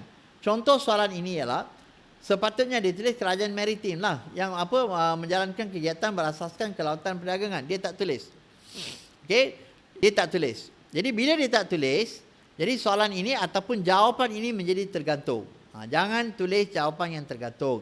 Ayat ringkas pun tak apa, tapi tolong buat ayat yang lengkap. Maksudnya ayat itu lengkap. Okey, maksudnya ada subjek, ada predikat dalam ayat itu. Okey, next. Okey, strategi skor A secara sepintas selalu kita lihat. Okey, kita berhenti di sini, kita lihat. Okey, next kita lihat seterusnya. Saya ada letak dalam peta minda seterusnya, kita lihat seterusnya. Okey, bagaimana cemerlang sejarah. Okey, kita lihat yang pertama. Okey, teknik belajar. Gunakan teknik belajar yang betul. Teknik belajar, apa dia teknik belajar dia? Okey, next, teknik menjawab soalan. Next, latih to be. Okey, berbincang dan bertanya. Teknik belajar. Okey, saya nak ambil satu contoh teknik belajar lah. Apa yang pelajar selalunya buat. Okey, pelajar selalu buat nota ringkas. Okey, nota ringkas bagus. Okey, nota ringkas sangat baik. Bila kita buat nota ringkas, pelajar sebenarnya bukan buat nota ringkas. Selama ini pelajar menipu diri dia sendiri, dia kata dia buat nota ringkas. Sebenarnya dia gagal. Dia tak buat nota ringkas. Dia hanya buat sinopsis. Okey, kita letak buku. Okey, pelajar letak buku depan meja, lepas tu dia salin. Apa yang ada dalam nota itu dia salin sikit-sikit itu, dia pindahkan, dia ringkaskan. Dia sebenarnya sinopsis. Ringkasan. Dia buat sinopsis nota. Dia bukan buat nota ringkas. Nota ringkas, okay, apabila pelajar baca, contohlah. Okay, pelajar telah baca Warisan Bangsa, bab 1 tingkatan 4. Okay, dah baca, tutup buku. Okay, catatkan apa yang anda ingat. Yang pertama, mula dengan tajuk. Pelajar setakat hari ini saya berani bagi tahu, kalau saya tanya bab 1 sampai bab 10, ceritakan tentang tajuk, dia tak boleh ceritakan. Dia tak tahu tajuk, dah lupa. Maksudnya pembelajaran tidak berkesan. Tapi dia bagi alasan yang lain. Pelajar selalu bagi alasan tak faham soalan. Bukan tak faham soalan. Dia tak faham topik pun. Bukan tak faham soalan. Tak baca, maka tak faham lah. Tapi kita sasaran kita salah. Jadi teknik belajar yang betul, buat nota yang betul. Lepas belajar, tutup buku, bab 1, buat nota. Buat catatan. Catatan itulah nota anda. Dan buka buku balik, lihat. Buka buku, lihat apa yang tertinggal, apa yang tercicir. Tambah di situ. Itulah nota ringkas yang paling baik kerana di situlah anda faham. Apabila pelajar boleh tulis sendiri nota itu, selepas dia baca, maksudnya pelajar faham. Pelajar faham apa yang dijelaskan. Sekarang, konsepnya salah. Pelajar buat sinopsis nota. Bukan ringkasan. Dia tak buat. Dia buat apa? Dia kata nota ringkas. Tapi nota itu adalah nota yang diambil bulat-bulat daripada buku. Jadi elakkan ini. Tolong elakkan ini. Dan teknik menjawab soalan. Teknik menjawab soalan tadi saya dah jelaskan. Kalau soalan kebat, nanti saya akan jelaskan sekali lagi. Kita nak lihat bahagian yang lain. Okey. Kita lihat yang seterusnya. Okey. Sekarang kita telah sampai kepada bahagian yang paling penting. Bahagian akhir, bahagian yang paling penting. Yang selalunya pelajar tertanya-tanya pada saya. Selalunya pelajar akan tertanya-tanya pada saya. Pelajar selalunya tak sabar. Tanya, cikgu, apa yang penting? Apa nak belajar sekarang? Okey. Jadi, setiap bab saya bagi ikut kepentingan soalan itu. Saya akan kategorikan di bawah A dan B. Tolong ambil perhatian. Pelajar yang tak dengar ayat saya yang ini, dia tak akan faham. Sekali lagi saya jelaskan. Dalam slide yang saya letak T itu adalah target lah. Saya akan bagi tahu apakah target kita tahun ini. Dia ada A, dia ada B. Okey. Apa dia A dan apa dia B saya bagi tahu. A sama penting dengan B. Cuma A itu lebih popular dalam pasaran, B kurang popular. Tapi juga beri tumpuan kepada B supaya kita tidak ditipu. Kita tidak tertipu dengan soalan lain yang keluar. Selalunya pelajar apabila habis peperiksaan, balik dia akan bagi tahu, cikgu bagi tahu topik ini tak keluar lah cikgu, topik lain yang keluar. Jadi, kita tidak mau menjadi tukang ramal di sini. Tugas cikgu bukan jadi tukang ramal. Cikgu hanya bagi prospek. Maksudnya, cikgu bagi pemberatan. Cikgu kata bagi pemberatan. Yang paling baik baca semualah. Okey, yang paling tak baik pelajar ramal. Bila ramal tak keluar dia tak jawab. Jadi apa yang berlaku dia keluar daripada dewan. Lebih awal daripada yang kita jangkakan. Jadi tolong ambil perhatian. Apa yang saya bagi ini adalah prospek. Prospek maksudnya beri sedikit pertimbangan lebih. Beri sedikit pertimbangan lebih kepada topik-topik ini. Okey. Bab 1 tingkatan 4. Okey. Kita beri tumpuan kepada ciri-ciri negara bangsa dalam Kesultanan Melayu Melaka. Tambah satu lagi yang tak ada dalam slide ini, ciri-ciri negara bangsa di alam Melayu. Ciri-ciri negara bangsa di alam Melayu. Itu ialah target dalam bab ini. Dan target yang kedua dalam bab ini adalah peranan rakyat dan pemerintah. Okey, peranan rakyat dan pemerintah.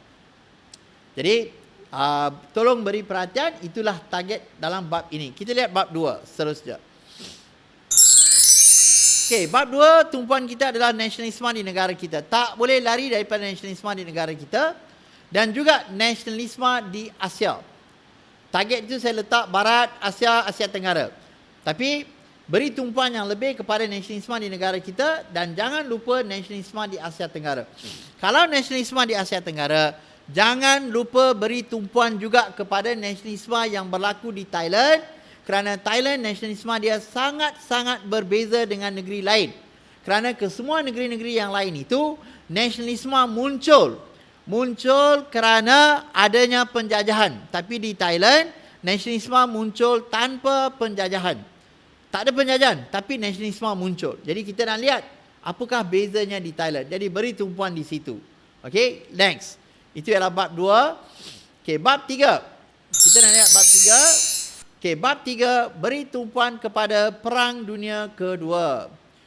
Bab 2, saya ulang sekali lagi, beri tumpuan kepada Perang Dunia Kedua dan juga perjuangan rakyat semasa Jepun itu beri tumpuan kepada dasar pendudukan Jepun dan gerakan nasionalisme. Bila beri tumpuan kepada gerakan nasionalisme akibat pendudukan Jepun, sudah tentulah kita perlu juga lihat kesan dia. Apakah kesan akibat pendudukan Jepun? Okey, jadi dalam bab 3 saya ulang, beri tumpuan kepada Perang Dunia Kedua, gerakan nasionalisme semasa pendudukan Jepun dan kesan dia. Okey, kita lihat next bab 4. Okey, bab 4 tumpuan kita sudah tentulah satu negara meramalkan ataupun mereka menjangkakan. Kita lihat balik bab 4. Okey, previous mungkin dia tak boleh ulang, tak apa. Saya jelaskan bab 4. Okey, bab 4 kita lihat Millennium Union. Millennium Union adalah topik yang penting. Okey, Millennium Union adalah topik yang penting, tetapi Millennium Union saya harap pelajar ambil perhatian Millennium Union saya letak sebagai B. Saya letak di bawah kumpulan B, bukan A. Saya tak kata jangan baca Melayu Union. Baca. Sama penting. Tapi saya letak B kerana kalau kita lihat, Melayu Union adalah soalan yang telah pun keluar tahun lepas. Walaupun keluar, pelajar tak sedar Melayu Union telah keluar kerana dia tak gunakan nama Melayu Union. Dia tak gunakan nama Melayu Union, dia letak sebagai tahun. Jadi pelajar mungkin tak dapat tangkap. Jadi Melayu Union sudah ada soalan tahun lepas. Jadi bab 5. Bab 5 PTM. Okey, PTM 1948, soalan yang penting yang pelajar harus beri tumpuan tahun ini. Jadi PTM adalah target. Ada pelajar ataupun dalam pasaran kalau kita lihat banyak yang meramalkan Melayu Union, banyak soalan yang Melayu Union sehingga dia lupa tentang PTM. PTM dan Melayu Union saling berkaitan. Jadi bacalah PTM ini juga, beri sedikit pertimbangan lebih kepada PTM. Okey, saya tak kata Melayu Union tak penting, baca Melayu Union sepintas lalu, beri tumpuan kepada PTM. Topik ini saling berkaitan. Okey, kita lihat next bab 6. Okey, bab 6 lebih kepada topik di mana ancaman komunis ini kita beri tumpuan kepada usaha-usaha menangani. Kita beri tumpuan kepada usaha-usaha menangani komunis dengan kesan darurat. Okey, dalam bab ini pentingnya di sini ialah pelajar selalu gagal membezakan antara rancangan yang ada di sini. Contoh dalam usaha menangani, kita ada rancangan BRICS. Kita ada perang saraf. Pelajar tak boleh bezakan. Kebanyakan pelajar dalam peperiksaan dia campur aduk. Apa yang ada dalam perang saraf dia letak pada dia pergi letak di bawah rancangan BRICS. Apa yang ada dalam rancangan BRICS dia letak pada perang saraf. Jadi tolong baca dengan teliti. Telitikan apakah di bawah perang saraf itu ada berapa langkah. Di bawah rancangan BRICS apa dia rancangan BRICS dan apakah kesan darurat kepada kita. Mungkin kesan darurat dan dia boleh tanya soalan kebat dia.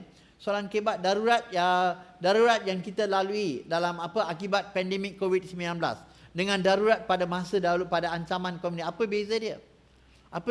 Apa kesan dia? Jadi pelajar perlu inovatif, perlu fikir jauh tau. Soalan macam ini dia boleh tanya. Dia akan tanya, okey, apa kesan darurat? Okey, kesan kita juga ada darurat. Akibat pandemik COVID ekonomi kita ada kesan kepada ekonomi kita, kepada negara. Apakah darurat itu sama dengan darurat yang kita lalui pada hari ini kerana pandemik COVID-19? Jadi fikirkan semua itu. Yang boleh dikaitkan. Okey, kita lihat bab 7. Okey, bab 7 tak ada pilihan. Saya bagi tahu sekali lagi, tidak ada pilihan. Pelajar perlu baca seluruh bab ini. Kerana seluruh bab ini banyak fakta-fakta yang ada dalam bab ini, kesemuanya boleh jadi soalan. Okey, JAK, jawatan kuasa antara kaum, sangat-sangat penting. Sistem ahli satu negara jangkakan akan ada soalan dan kita doakanlah supaya ada soalan sebab itu yang pelajar jangkakan. Kalau tak keluar sistem ahli, bacalah JAK, jawatan kuasa antara kaum, sangat penting.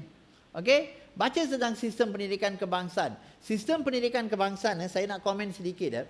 Sistem pendidikan kebangsaan kalau ikutkan firasat saya, kalau ikutkan pandangan saya, okey, sistem pendidikan kebangsaan adalah soalan yang sangat popular dalam peperiksaan.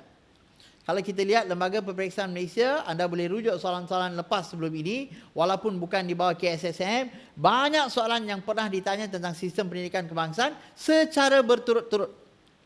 Dan apa pentingnya sistem pendidikan kebangsaan perlu diberi perhatian oleh pelajar tahun ini kerana dalam bab ini, sistem pendidikan kebangsaan, topik ini ada dalam 2 tingkatan. Tingkatan 4 ada, tingkatan 5 ada dalam bab yang sama.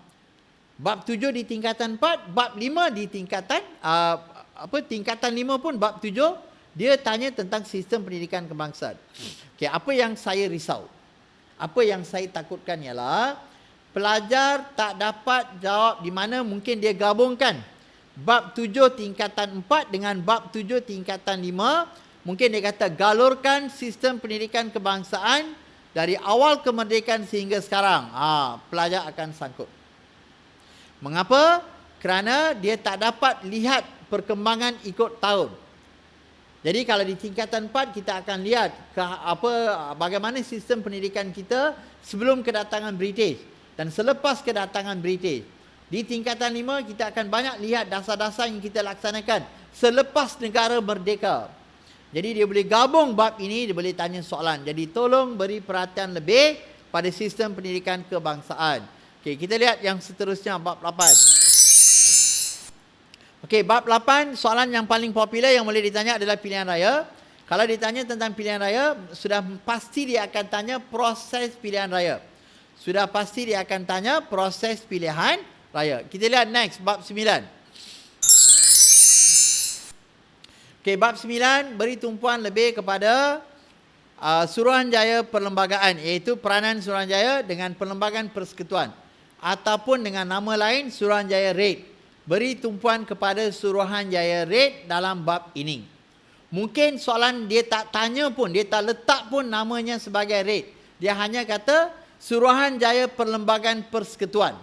Jadi pelajar perlu faham dalam bab ini, Suruhanjaya Perlembagaan Persekutuan merujuk kepada Suruhanjaya REIT, nama yang sama. Okey, next, bab 10. Bab 10 sudah tentulah kita akan lihat tentang pemasyuran kemerdekaan.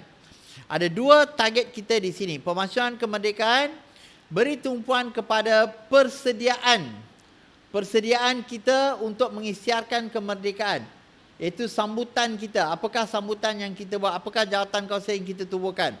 Dan yang kedua, sudah tentulah kepada kesan kemerdekaan.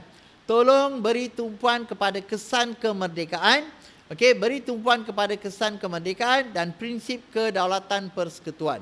Sangat-sangat penting beri tumpuan kepada kesan kemerdekaan dalam bab 10. Jadi saya sudah tamat 10 bab tingkatan 4 dan saya dah bagi tahu tadi apakah topik-topik yang perlu diberi tumpuan, perlu diberi sedikit pertimbangan yang berat sebelum peperiksaan. Bab 10, pemasyuran kemerdekaan. Kita lihat bab ini, saya ulang sekali lagi, bab ini, persediaan ke arah kemerdekaan itu sangat penting. Mungkin dia boleh kaitkan 1-2 soalan di sini. Dan yang seterusnya, kesan kemerdekaan. Kesan kemerdekaan dengan prinsip kedaulatan persekutuan Tanah Melayu. Dalam bab ini, soalan dia sangat-sangat penting. Bab ini boleh digabung, dia boleh gabung subtopik dia. Di mana kalau kita lihat dalam bab ini, ikut buku teks, kesan kemerdekaan ada banyak. Sama juga dengan selalunya pelajar mungkin terlepas pandang bab ini, prinsip kedaulatan persekutuan Tanah Melayu. Apakah yang dipanggil sebagai prinsip? Okey, apa yang dipanggil sebagai prinsip kedaulatan persekutuan? Jadi tolong beri tumpuan kedua-dua subtopik ini dalam bab ini. Seterusnya, jadi saya dah habis semua 10 bab tingkatan 4. Kita akan lihat bab-bab penting tingkatan 5. Kita akan lihat bab-bab penting tingkatan 5.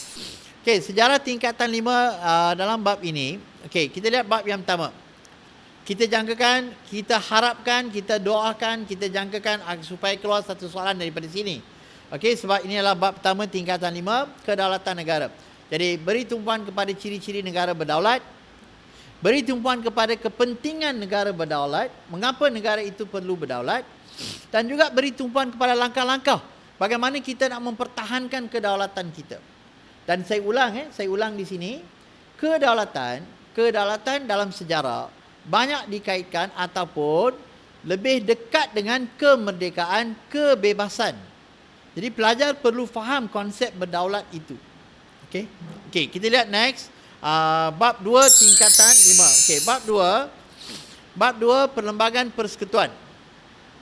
Di sini pelajar kita lihat okey. Perlu lihat ataupun beri pertimbangan lebih kepada sejarah pengubalan ciri-ciri perlembagaan itu. Maksudnya subtopik dia. Kalau saya pisahkan subtopik dia, beri tumpuan kepada perlembagaan tradisional dengan perlembagaan moden. Soalan dia boleh kaitkan dengan ciri-ciri perlembagaan moden dengan ciri-ciri perlembagaan tradisional ataupun konvensional. Jadi tolong beri perhatian. Ini letak di bawah B. Yang tidak dijangkakan tapi boleh tanya soalan dan pelajar akan gagal jawab kalau tak beri tumpuan. Jadi mesti tahu beza antara ciri-ciri perlembagaan moden dengan yang tradisional. Okey, kita lihat bab 3. Okey, bab 3, bab yang popular. Di sini pelajar mesti beri tumpuan kepada Majlis Raja-Raja dan kedudukan yang di Pertuan Agong. Majlis Raja-Raja dan juga kuasa yang di Pertuan Agong. Okey, jadi bab ini bab yang sangat penting. Kalau saya di tempat anda, saya akan baca seluruh bab ini termasuk pengasingan kuasa antara badan perundangan, badan kehakiman dengan badan eksekutif, dan juga topik target yang utamanya di sini adalah kedudukan yang di Pertuan Agong dan mengapa perlu dipertahankan institusi raja itu sendiri. Itu mungkin boleh jadi soalan kebat. Jadi tolong beri tumpuan bab ini. Kita lihat bab 4. Okey, kita lihat bab 4. Dalam bab 4, sistem persekutuan.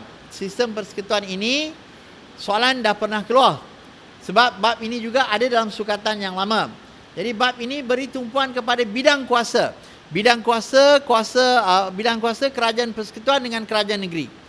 Mesti tahu, pelajar mesti tahu beza antara bidang kuasa kerajaan persekutuan dengan kerajaan negeri. Okey, kita lihat next. Okey, bab 5. Bab 5 lebih kepada cabaran pembentukan Malaysia. Okey. Dalam bab ini beri tumpuan kepada reaksi tempatan dan reaksi negara jiran dalam pembentukan Malaysia. Saya ulang Bab ini beri tumpuan kepada reaksi. Apakah tindakan, khususnya tindakan negara jiran terhadap idea pembentukan Malaysia dan juga sedikit kandungan perjanjian ataupun intipati perjanjian 1963 itu. Okey, itu dalam bab 5. Bab 6. Kita lihat bab 6. Okey, dalam bab 6, tumpuan kita adalah lebih kepada cabaran selepas pembentukan Malaysia. Okey, cabaran di sini, kita ada 2 subtopik di sini yang perlu kita beri perhatian. Yang pertama, pemisahan Singapura. Itu adalah cabaran bagi kita. Apakah usaha yang kita buat untuk menangani komunis dengan pemisahan Singapura daripada kita? Dan satu lagi topik penting yang juga perlu diberi perhatian yang boleh dikemukakan secara soalan kebat, iaitu tragedi 13 Mei. Okey, tragedi 13 Mei. Okey, bab 7. Bab 7 ada 2 subtopik di sini. Okey, yang perlu kita beri perhatian. Okey, bab 7 ini saya syorkan kepada para pelajar dalam bab 7 ini, tolong beri perhatian yang lebih kepada seluruh kandungan bab ini. Bab 7, tolong beri perhatian kepada seluruh bab ini, iaitu mesti tahu beza perpaduan dengan integrasi. Lihat kembali pelajar, tadi saya bagi tahu di tingkatan 4, lihat dasar pendidikan kebangsaan yang diulang dalam bab ini, peranan bahasa Melayu, dasar kebudayaan kebangsaan. Kesemuanya mempunyai prospek, sama ada keluar soalan dalam bentuk esei ataupun struktur. Jadi bab 7 tingkatan 5 wajib baca, tak ada pilihan, tak boleh lompat, wajib baca. Semua subtopik ini perlu dikuasai dalam bab ini. Okey, lihat bab 8. Kita lihat bab 8. Rukun negara juga hadir dalam bab 7 ini. Jadi bab ini, sebab itu saya kata bab ini ada banyak subtopik yang boleh ditanya soalan. Jadi cara terbaik, persediaan terbaik dalam bab ini adalah apa? Saya ulang sekali lagi, tolong baca habis bab ini. Jangan tinggalkan mana-mana subtopik. Okey, kita lihat seterusnya bab 8. Okey, dalam bab 8 beri tumpuan kepada DEB dan DPN. Mesti beri tumpuan, pelajar mesti faham perbezaan antara dasar ekonomi baru dengan dasar pembangunan nasional. Okey, beri tumpuan lebih kepada kedua dasar ini, bagaimana mereka membawa kemakmuran negara ataupun menyelesaikan masalah ekonomi. Jadi pencapaian DEB dan DPN itu sangat-sangat penting. Tolong beri tumpuan kepada kedua-dua subtopik ini. Bab 9. Okey, bab 9, tumpuan kita adalah lebih kepada dasar luar, adalah soalan yang sudah keluar tahun lepas. Dalam bab ini target utama kita adalah ASEAN. Dalam bab ini saya ulang sekali lagi, bab 9 beri tumpuan kepada ASEAN. Beri tumpuan kepada ASEAN, dan juga kalaulah ASEAN tak keluar, antara subtopik lain yang boleh diberikan tumpuan adalah beri tumpuan kepada PBB, beri tumpuan kepada Commonwealth, dan juga OIC. PBB, Commonwealth dan OIC, sekiranya ASEAN yang kita jangkakan, mungkin ASEAN akan dikaitkan banyak dengan soalan-soalan kebat nanti. Okey, kita lihat bab 10.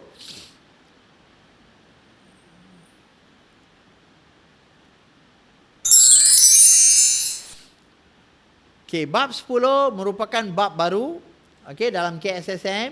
Dalam bab ini kita ada 2 subtopik yang sangat penting. Yang pertama, isu kemanusiaan dan keamanan. Beri tumpuan kepada isu keamanan dan kemanusiaan yang boleh dikaitkan dengan pemerdagangan manusia dan sebagainya. Dan yang kedua, dalam bab ini pelajar harus beri tumpuan kepada mengekalkan kelestarian global. Banyak merujuk kepada cara kita nak menyelamatkan alam sekitar, peranan kita sebagai warga dunia untuk menyelamatkan alam sekitar, bagaimana kita nak kekalkan supaya dunia terus aman. Jadi 2 isu besar di sini pelajar perlu beri tumpuan, di mana soalan dalam bab ini kita jangkakan mungkin jadi satu soalan gabungan. Dia boleh gabung dua-dua subtopik ini ataupun dengan gabung sekali dengan bab 9 beri tumpuan kepada kemanusiaan dan keamanan lebih, dan juga komitmen kita mengekalkan kelestarian global. Begitulah 10 bab tingkatan 5, topik-topik penting yang harus pelajar beri tumpuan. Saya dah nyatakan, saya dah bagi contoh tadi. Jadi tolong beri tumpuan, tolong beri sedikit pertimbangan lebih kepada semua topik-topik yang saya anggap sebagai target ini. Dan cara yang terbaik, saya ulang cara yang terbaik untuk menjawab soalan target ialah apa? Mesti buat latihan. Saya ulang sekadar tahu hanya akan mengembirakan anda beberapa hari. Untuk mendapat keputusan yang baik dalam peperiksaan, salah satu-satunya cara ialah apa? Gunakan beberapa modul yang ada di negeri Perak. Kita ada modul Ticket to Victory, kita ada modul Ilhamku, kita ada macam-macam modul ikut daerah dan juga modul Yapim dan sebagainya. Gunakan semua modul ini, cari soalan yang berkaitan dengan target ini dan wajib buat soalan. Selagi anda tak jawab soalan, selagi itulah apa yang anda tahu tidak akan memanfaatkan anda, kerana sekadar tahu tidak akan menyelesaikan masalah. Kita nak lihat selepas ini beberapa kata kunci utama dalam peperiksaan yang selalunya ada, dan sedikit alih bahasa yang saya buat kata kunci ini dalam bahasa Tamil. Kita lihat slide yang seterusnya. Ini khas untuk para pelajar melihat. Selalunya para pelajar tak dapat jawab soalan kerana dia tak faham kata kunci tugasan.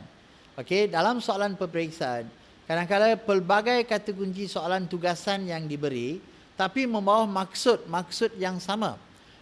Seperti mana dalam soalan rumusan dahulu. Contohnya kita lihat punca.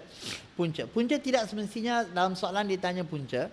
Kata kunci yang digunakan di situ mungkin faktor-faktor ataupun dia tanya sebab. Jadi faktor, sebab, punca semuanya membawa yang sama, kata kunci yang maksudnya yang sama. Sama juga dengan masalah. Kadang-kadang masalah ditanya dengan cara lain. Ditanya tentang kekangan, halangan, kesulitan, kerumitan. Semuanya membawa maksud yang sama dengan masalah. Juga dengan kesan. Kadang-kadang perkataan kesan dalam soalan mungkin dia nak moden, dia guna perkataan akibat ataupun impak, implikasi, natijah. Jadi semuanya membawa maksud yang sama dengan kesan. Jadi pelajar kena faham, kena dekat dengan perkataan-perkataan ini, kerana supaya dalam peperiksaan, salah satu tugas yang paling berat untuk pelajar ialah memahami kehendak soalan. Bila dia tak faham, dia tak boleh tafsir soalan, dia tak bolehlah tulis jawapan. Jadi perkataan-perkataan ini sangat penting untuk pelajar memahami. Langkah-langkah, cara-cara, usaha-usaha, pendekatan, tindakan, strategi, mekanisme, semua ini sama maksud dengan langkah. Sama dengan cara, sama dengan usaha, pendekatan, kepentingan. Kepentingan kadang-kadang ditanya dengan faedah, manfaat, kebaikan, kelebihan, keistimewaan. Semua perkataan ini membawa maksud yang sama dengan kepentingan. Peranan. Kadang-kadang peranan itu dia kata tugas. Sama juga maksudnya dengan tanggungjawab ataupun fungsi. Ciri-ciri. Kadang-kadang ditanya ciri-ciri. Ciri-ciri ini merujuk kepada apa? Kalau kita cari perkataan sinonim dia ataupun perkataan seertinya, kriteria, fungsi, sifat, tujuan. Tujuan sama dengan matlamat ataupun objektif. Panduan, pedoman, petunjuk. Jadi pelajar perlu faham, kerana sekarang soalan dalam SPM mencabar kerana kadang-kadang kerana kata kunci tugasan. Contoh saya bagi soalan SPM 2017. Soalan dia senang, tapi kebanyakan pelajar dapat kosong ataupun tak dapat jawab dengan baik kerana dia tak faham apa kehendak soalan. Soalannya macam ini. Soalan dia tanya, apakah rintangan Apakah rintangan yang dihadapi dalam pembentukan Malaysia? Contohlah, lebih kurang soalannya macam ini. Dia menggunakan perkataan, apakah rintangan yang dihadapi dalam pembentukan Malaysia? Apa yang berlaku di sini? Dalam buku teks, tak ada perkataan rintangan di situ. Pelajar cari di mana jawapannya. Dia tak dapat cari kerana dalam buku teks dia bagi reaksi. Reaksi negara-negara jiran ataupun reaksi yang dihadapi. Apakah reaksi yang dihadapi Malaysia daripada negara-negara yang menentang ataupun reaksi negara-negara jiran dalam pembentukan Malaysia. Jadi dalam soalan ditukar perkataan reaksi itu, dia guna perkataan rintangan. Apabila dia guna perkataan rintangan, pelajar tak faham. Pelajar tak tahu, tak dapat tafsir perkataan rintangan itu sama dengan maksud reaksi di situ. Jadi inilah antara cabaran yang menanti pelajar. Jadi lebih baik biasakan diri daripada sekarang dengan perkataan-perkataan yang sama maksudnya, supaya tidak terganggu ataupun langsung tak dapat tafsir soalan nanti. Okey. Seterusnya kita lihat beberapa perkataan kata kunci soalan ini saya telah alih bahasa dalam bahasa Tamil. Jadi izinkan saya nak sepatah dua saya nak bercakap dalam bahasa Tamil, khususnya kepada pelajar-pelajar India yang mungkin juga ada masalah bahasa di mana dia tak faham dalam bahasa Melayu. Okey. Indian மாணவர்களே, சில வார்த்தைகள் நம்ம பார்ப்போமே சில வார்த்தைகள் வந்து தமிழில் கேட்காங்கன் halangan தமிழில் வந்து என்ன மாதிரியான தடுப்பு தடுப்பு அதாவது இம்ப்ளிகாசி கிசான் பார்த்தோமா தமிழில் வந்து விளைவுகள் என்ன மாதிரி விளைவுகள் நம்ம வந்து இருக்குது sebab ataupun punca காரணங்கள் என்ன காரணங்கள் ஒரு சில விஷயங்கள் நடக்கிற என்ன காரணங்கள் manfaat நன்மைகள் என்ன நன்மைகள் நம்மளுக்கு அம்படும் manfaatனா ஃபைடா kebaikan நன்மைகள் tanggung jawab பொறுப்பு என்ன மாதிரியான பொறுப்பு impact தாக்கம் kesan Melayu வந்து impact வந்து kesan வரலாம் kesan கேட்கலாம் அவங்க senatija கேட்கலாம் இதெல்லாம் வந்து தாக்கம் ciri-cirinya என்ன அந்த தன்மைகள் சில தன்மைகள் kepentingan அவசியம் என்ன அவசியம் அதோட அவசியம் keistimewaan தனித்தன்மை keistimewaan kaedah யுக்திகள் kesulitan கஷ்டங்கள் என்ன மாதிரியான கஷ்டங்கள் matlamat tujuan பார்த்தீங்களா நோக்கம் என்ன மாதிரியான நோக்கம் faedah என்ன மாதிரியான பயன்கள் பயன்கள் என்ன மாதிரியான பயன்கள் நம்ம அடைவோம் லங்கா பார்த்தீங்களா வழிமுறை kepentingan இல்லை peranan fungsi பார்த்தீங்களா கடமைகள் ஸோ நீங்கள் பார்த்தீங்களா வருஷலாம் அந்த எல்லா வார்த்தைகளும் இப்போ இந்த மாதிரியான வார்த்தைகள் வந்து உங்களுக்கு ரொம்ப வருவோம். எப்படின்னா பரீட்சையில் வந்து செபுத்தான் பாஷை தமிழ் நான் பாஷை பக்கு நான் வந்து தமிழ்லையும் எழுதியிருக்கேன், அதில் மலாயிலையும் எழுதியிருக்கேன். இங்கிலீஷில் அதாவது நீங்கள் வந்து ரெண்டு பக்கமும் நீங்கள் படிச்சுக்கலாம். மலாயிலையும் இருக்குது, தமிழ்லையும் இருக்குது. ஸோ இந்த மாதிரி வார்த்தைகள் வந்து உங்களுக்கு ரொம்ப நன்மையாக இருக்கும். எஸ்பெஷலி தமிழ் மாணவர்களுக்கு வந்து எங்கே புரியலையோ இந்த வார்த்தைகளை வந்து தமிழில் படித்து புரிஞ்சுங்க, உங்களுக்கு ரொம்ப உதவியாக இருக்கும் பரீட்சையில். மொழி என்றைக்குமே வந்து நம்மளுக்கு வந்து ஒரு என்ன மொழி வந்து நம்மளுக்கு ஒரு ப்ராப்ளமாகவே இருக்கக்கூடாது என்றைக்குமே பரீட்சையில். ஏன்னா மொழி வந்து பார்த்தோமா தமிழ் மொழியை வந்து நம்ம வந்து இப்போ வந்து நான் தமிழில் உங்களுக்கு சொல்கிறேன், ஆனால் நீங்கள் எழுத போகும்போது கட்டாயம் நாயில் தான் எழுதுவீங்க, நாயில் தான் எழுதி ஆகணும், வேறு வழியே இல்லை. ஆனால் உங்களுக்கு புரிஞ்சுக்கணும்னு சில வார்த்தைகளை வந்து தமிழில் வந்து நம்ம வந்து மாற்றி நான் எழுதியிருக்கேன் மலாயிலேருந்து, உங்களுக்கு வந்து அழகாக சின்னாங்க அதாவது சுருக்கமாக உங்களுக்கு புரியணும்னு. ஆனால் நீங்கள் வந்து கட்டாயம் வந்து ஆன்சர் பண்ணுறப்ப பரீட்சையில் கட்டாயம் நிச்சயமாக நீங்கள் வந்து மலாயில் தான் எழுதி ஆகணும். ஆனால் உங்களுக்கு சுருக்கமாக புரிஞ்சுக்கிறாக நம்ம சில வார்த்தைகள் வந்து தமிழில் மாற்றி எழுதியிருக்கோம். பரீட்சையை பார்த்து பயப்படாதீங்க, வார்த்தைகளை பார்த்து பயப்படாதீங்க. ஏன்னு சொன்னால் மொழி வந்து ஒரு பெரிய ஒரு ப்ராப்ளமே இல்லை. நீங்கள் எப்படி எழுதுனாலும் புரிஞ்சிச்சுன்னா உங்களுக்கு கட்டாயம் மார்க்ஸ் சம்படும். புரிகிற மாதிரி எழுதுங்க. பெருசாக மலாயில் வந்து ஒரு நல்ல அழகாக தான் எழுதணும்னு இல்லை, ஒரு அளவுக்கு அந்த அர்த்தங்கள் இருக்கா, நீங்கள் எழுதுகிற வார்த்தைக்கு வந்து அர்த்தம் இருக்கா, அதே போதும், அது வந்து உங்களுக்கு வந்து நல்ல மார்க்ஸை கொடுக்கும். இதுதான் வந்து நான் தமிழில் உங்களுக்கு சொல்ல விரும்புகிறேன். இந்த சில வார்த்தைகள் தமிழில் பாருங்கள், உங்களுக்கு மலாயில் புரியாட்டி உங்களுக்கு தமிழில் புரிஞ்சிச்சுன்னா அது தமிழில் புரிஞ்ச மாதிரி அந்த வார்த்தையை நீங்கள் வந்து எடுத்துங்க, உங்களுக்கு ரொம்ப உதவியாக இருக்கும் பரீட்சையில். So அதுதான். Jadi sekian dulu daripada saya. Jadi nasihat saya kepada para pelajar, walaupun sedikit penerangan dalam bahasa Tamil, saya mahu berkongsi ini dengan pelajar kerana dengar Apa yang anda dengar dalam bahasa Tamil tidak semestinya boleh membantu anda dalam peperiksaan sekiranya gagal. Okey, apa yang saya maksudkan di sini ialah saya ahli bahasa supaya memahami, maksudnya pelajar yang tak faham dia faham. Tapi pemahaman ini akan lebih bermakna kerana anda terpaksa ataupun wajib tulis dalam bahasa Melayu. Wajib tulis dalam bahasa Melayu. Jadi kita tak boleh lari daripada situ. Cuma untuk sekadar pemahaman, mungkin apabila kita lihat daripada kedua-dua bahasa ini, mungkin anda akan lebih faham. Mungkin lebih faham dan mungkin akan memberi lebih makna ataupun pengertian dia itu akan memberikan anda manfaat dalam menulis lebih baik.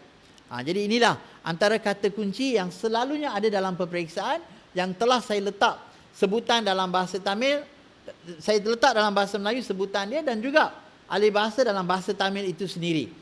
Jadi supaya pelajar boleh baca sendiri, boleh lihat sendiri, kalau tak faham dalam bahasa Melayu, dia boleh faham dalam bahasa Tamil. Tapi jangan lupa dalam SPM anda wajib tulis dalam bahasa Melayu. Tak dapat lari daripada landasan itu. Okey, cuma sekadar pemahaman ayat-ayat ini ataupun ahli bahasa ini akan dapat membantu anda. Okey, dan pesan saya kepada para pelajar lah. Okey, anda telah lebih kurang, mungkin kalau mendengar lebih kurang hampir 2 jam. Okey, saya nak bagi tahu beberapa perkara penting. Okey, yang pertama jangan putus asa, jangan putus asa. Tidak ada seorang pun yang akan gagal sejarah sekiranya dia ikut nasihat saya. Yang pertama. Okey, yang pertama, jangan hantar kertas kosong. Tolong jangan hantar kertas kosong. Yakin pada diri anda, baca dan buat soalan. Baca, buat soalan. Mesti ada benda yang anda baca dan soalan yang anda baca itu boleh dikaitkan dan boleh jawab soalan. Selagi anda boleh jawab soalan, saya tak kata A, saya tak minta A. Sekurang-kurangnya janganlah dapat G, anda tidak akan gagal. Pasti akan lulus. Kerana anda perlu ingat ada 2 peranan di sini. Yang pertama pasti kena lulus. Tak ada cara lain. Kita tidak ada alternatif lain. Okey, yang kedua, gagal bererti selepas 11 tahun di sekolah, anda akan pulang tanpa sijil. Maksudnya 11 tahun di sekolah, kalau tak ikut aliran, maksudnya tak ada kelas peralihan lah. Kalau peralihan 12 tahun, anda akan gagal SPM sepenuhnya. Kerana apabila gagal sejarah atau BM, anda tidak layak mendapat sijil. Jadi, caranya ialah apa? Pesan saya, buat latih tubi. Jangan putus asa. Baca sikit-sikit pun tak apa, tapi baca. Baca, setiap hari kena baca. Okey, setiap hari kena baca. Yang ketiga, bacaan itu akan jadi bacaan yang lebih bermakna kalau diiringi bersama dengan soalan. Buat soalan. Hanya soalan yang akan bantu kamu memindahkan maklumat yang dibaca itu dalam bentuk jawapan. Itu nasihat saya. Dan yang paling pentinglah, kalaulah ada pelajar yang berfikiran seperti ini, saya nak betulkan. Saya bagi satu formula kepada anda hari ini. Sebelum saya tamatkan sesi saya hari ini, saya bagi satu formula. Tolong renungkan, tolong fikir betul-betul. Saya bagi kamu jalan yang paling mudah bagi pelajar. Katakanlah anda telah dapat 20 markah dalam percubaan sebelum ini. Ataupun 10 markah. Kita mula daripada 10 markah. Saya tak minta banyak. 10 markah anda dalam percubaan. Saya ulang sekali lagi. Bagi yang mungkin tak dengar ataupun dia buat-buat tak dengar pun, dengarlah nasihat saya yang terakhir dalam sesi ini. Katakanlah anda dapat 10 markah saja dalam percubaan. Saya tak minta banyak, saya minta seperti inilah. Ini permintaan saya kepada anda sebagai pelajar. Bukan sebagai seorang guru lah. Anggaplah sebagai seorang rakan lah. Ataupun anggaplah saya sebagai ibu bapa anda. Saya minta anda satu hari 1 markah sahaja. Nilai tambah dia tambah 1 markah saja setiap hari. Katakan anda sekarang ada lebih kurang, katakanlah 20 hari. 20 hari. 1 hari kita tambah 1 markah. Mulai hari ini 1 hari 1 markah. Tambah dengan 10 markah anda. 30 dalam SPM. Saya rasa anda masih akan lulus. Tak akan gagal. So, I'm not asking something something very big. Okay? A very small favor. 1 hari 1 markah. Tambah 1 hari 1 markah. 20 hari 20 markah. Tambah dengan 10 markah dalam percubaan. Anda masih tidak akan gagal. Saya percaya anda akan lulus SPM. Saya tak tanya 10 markah 1 hari. Saya tak tanya 5 markah 1 hari. Saya tanya satu je markah satu hari. 20 hari akan jadi 20 markah. Tolong fikirkan apa yang saya lontarkan kepada anda. Kalau anda nak anggap sebagai cabaran, anggaplah itu sebagai cabaran. Kalau anda anggap itu sebagai satu formula yang terbaik, anggaplah itu sebagai satu formula untuk bantu anda. Kalau anda anggap itu sebagai satu inspirasi kepada anda, jadikan dia sebagai satu pedoman. I'm just asking 1 mark each day. 1 markah setiap hari. 20 hari, 20 markah. Cukup. Senang. Kita buat formula yang paling senang. Baca sedikit, tak mau baca setengah jam. Ada yang tak boleh duduk baca 1 jam, baca 30 minit. Kalau tak boleh baca 30 minit, baca 15 minit. Tapi dalam 15 minit itu tambahlah 1 markah. Tambah 1 markah setiap hari. Dan baca soalan-soalan yang telah saya bagi tadi, mesti ada. Walaupun saya tak jangkakanlah 80% keluar, at least sekurang-kurangnya 60% apa yang kita jangkakan keluar sudah cukup baik untuk anda lulus dan tidak ada seorang pun yang akan gagal. Jadi paling senang kembali kepada anda, di bahu anda tanggungjawab itu anda perlu pikul. Saya selalu bagi tahu pelajar saya macam ini kita boleh suap, saya boleh suap, anda tak pandai makan saya suap. Tapi kalau kamu muntah juga tak bolehlah buat apa. Suap pun saya sanggup suap, tapi tolonglah makan. Okey, seorang pengemis sekalipun kalau kita lihat pengemis kalau kita lihat di tepi jalan ada pengemis cuba bayangkan pengemis itu pun dia buat persediaan tahu untuk mengemis. Sekurang-kurangnya dia akan letak satu sapu tangan ataupun satu bekas untuk kita masukkan duit. Jadi anda sebagai pelajar, tolonglah siap sedia untuk menghadapi peperiksaan. Jangan lepaskan tanggungjawab ini kepada orang lain. Anda mempunyai tanggungjawab yang besar kepada keluarga, kepada agama, kepada negara dan kepada diri anda sendiri sebagai seorang pelajar. Itu saja daripada saya. Saya minta maaflah sekiranya ada bahasa yang mengguris perasaan anda sepanjang sesi ceramah saya. Okey, dan saya doakan supaya anda semua akan lulus dengan cemerlang. Dan saya ingin rakamkan banyak-banyak terima kasih kepada PPD Kinta Selatan yang sanggup menganjurkan sesi seperti ini demi anda. Tidak bukan dan tidak lain kerana anda. Okey, kalau bukan anda, siapa lagi? Andalah yang akan menentukan keputusan kita naik ataupun turun. Sekian daripada saya. Terima kasih kepada semua pihak, termasuk yang bekerja di belakang tabir yang kita tak dapat lihat, juru teknik yang membantu untuk siaran ini dan sebagainya. Okey, jadi terima kasih kepada semua pihak dan terima kasih kepada anda yang sudi mendengar. Okey, kita jumpa lagi dan saya doakan anda akan supaya berjaya dengan cemerlang dalam peperiksaan SPM nanti. Sekian daripada saya.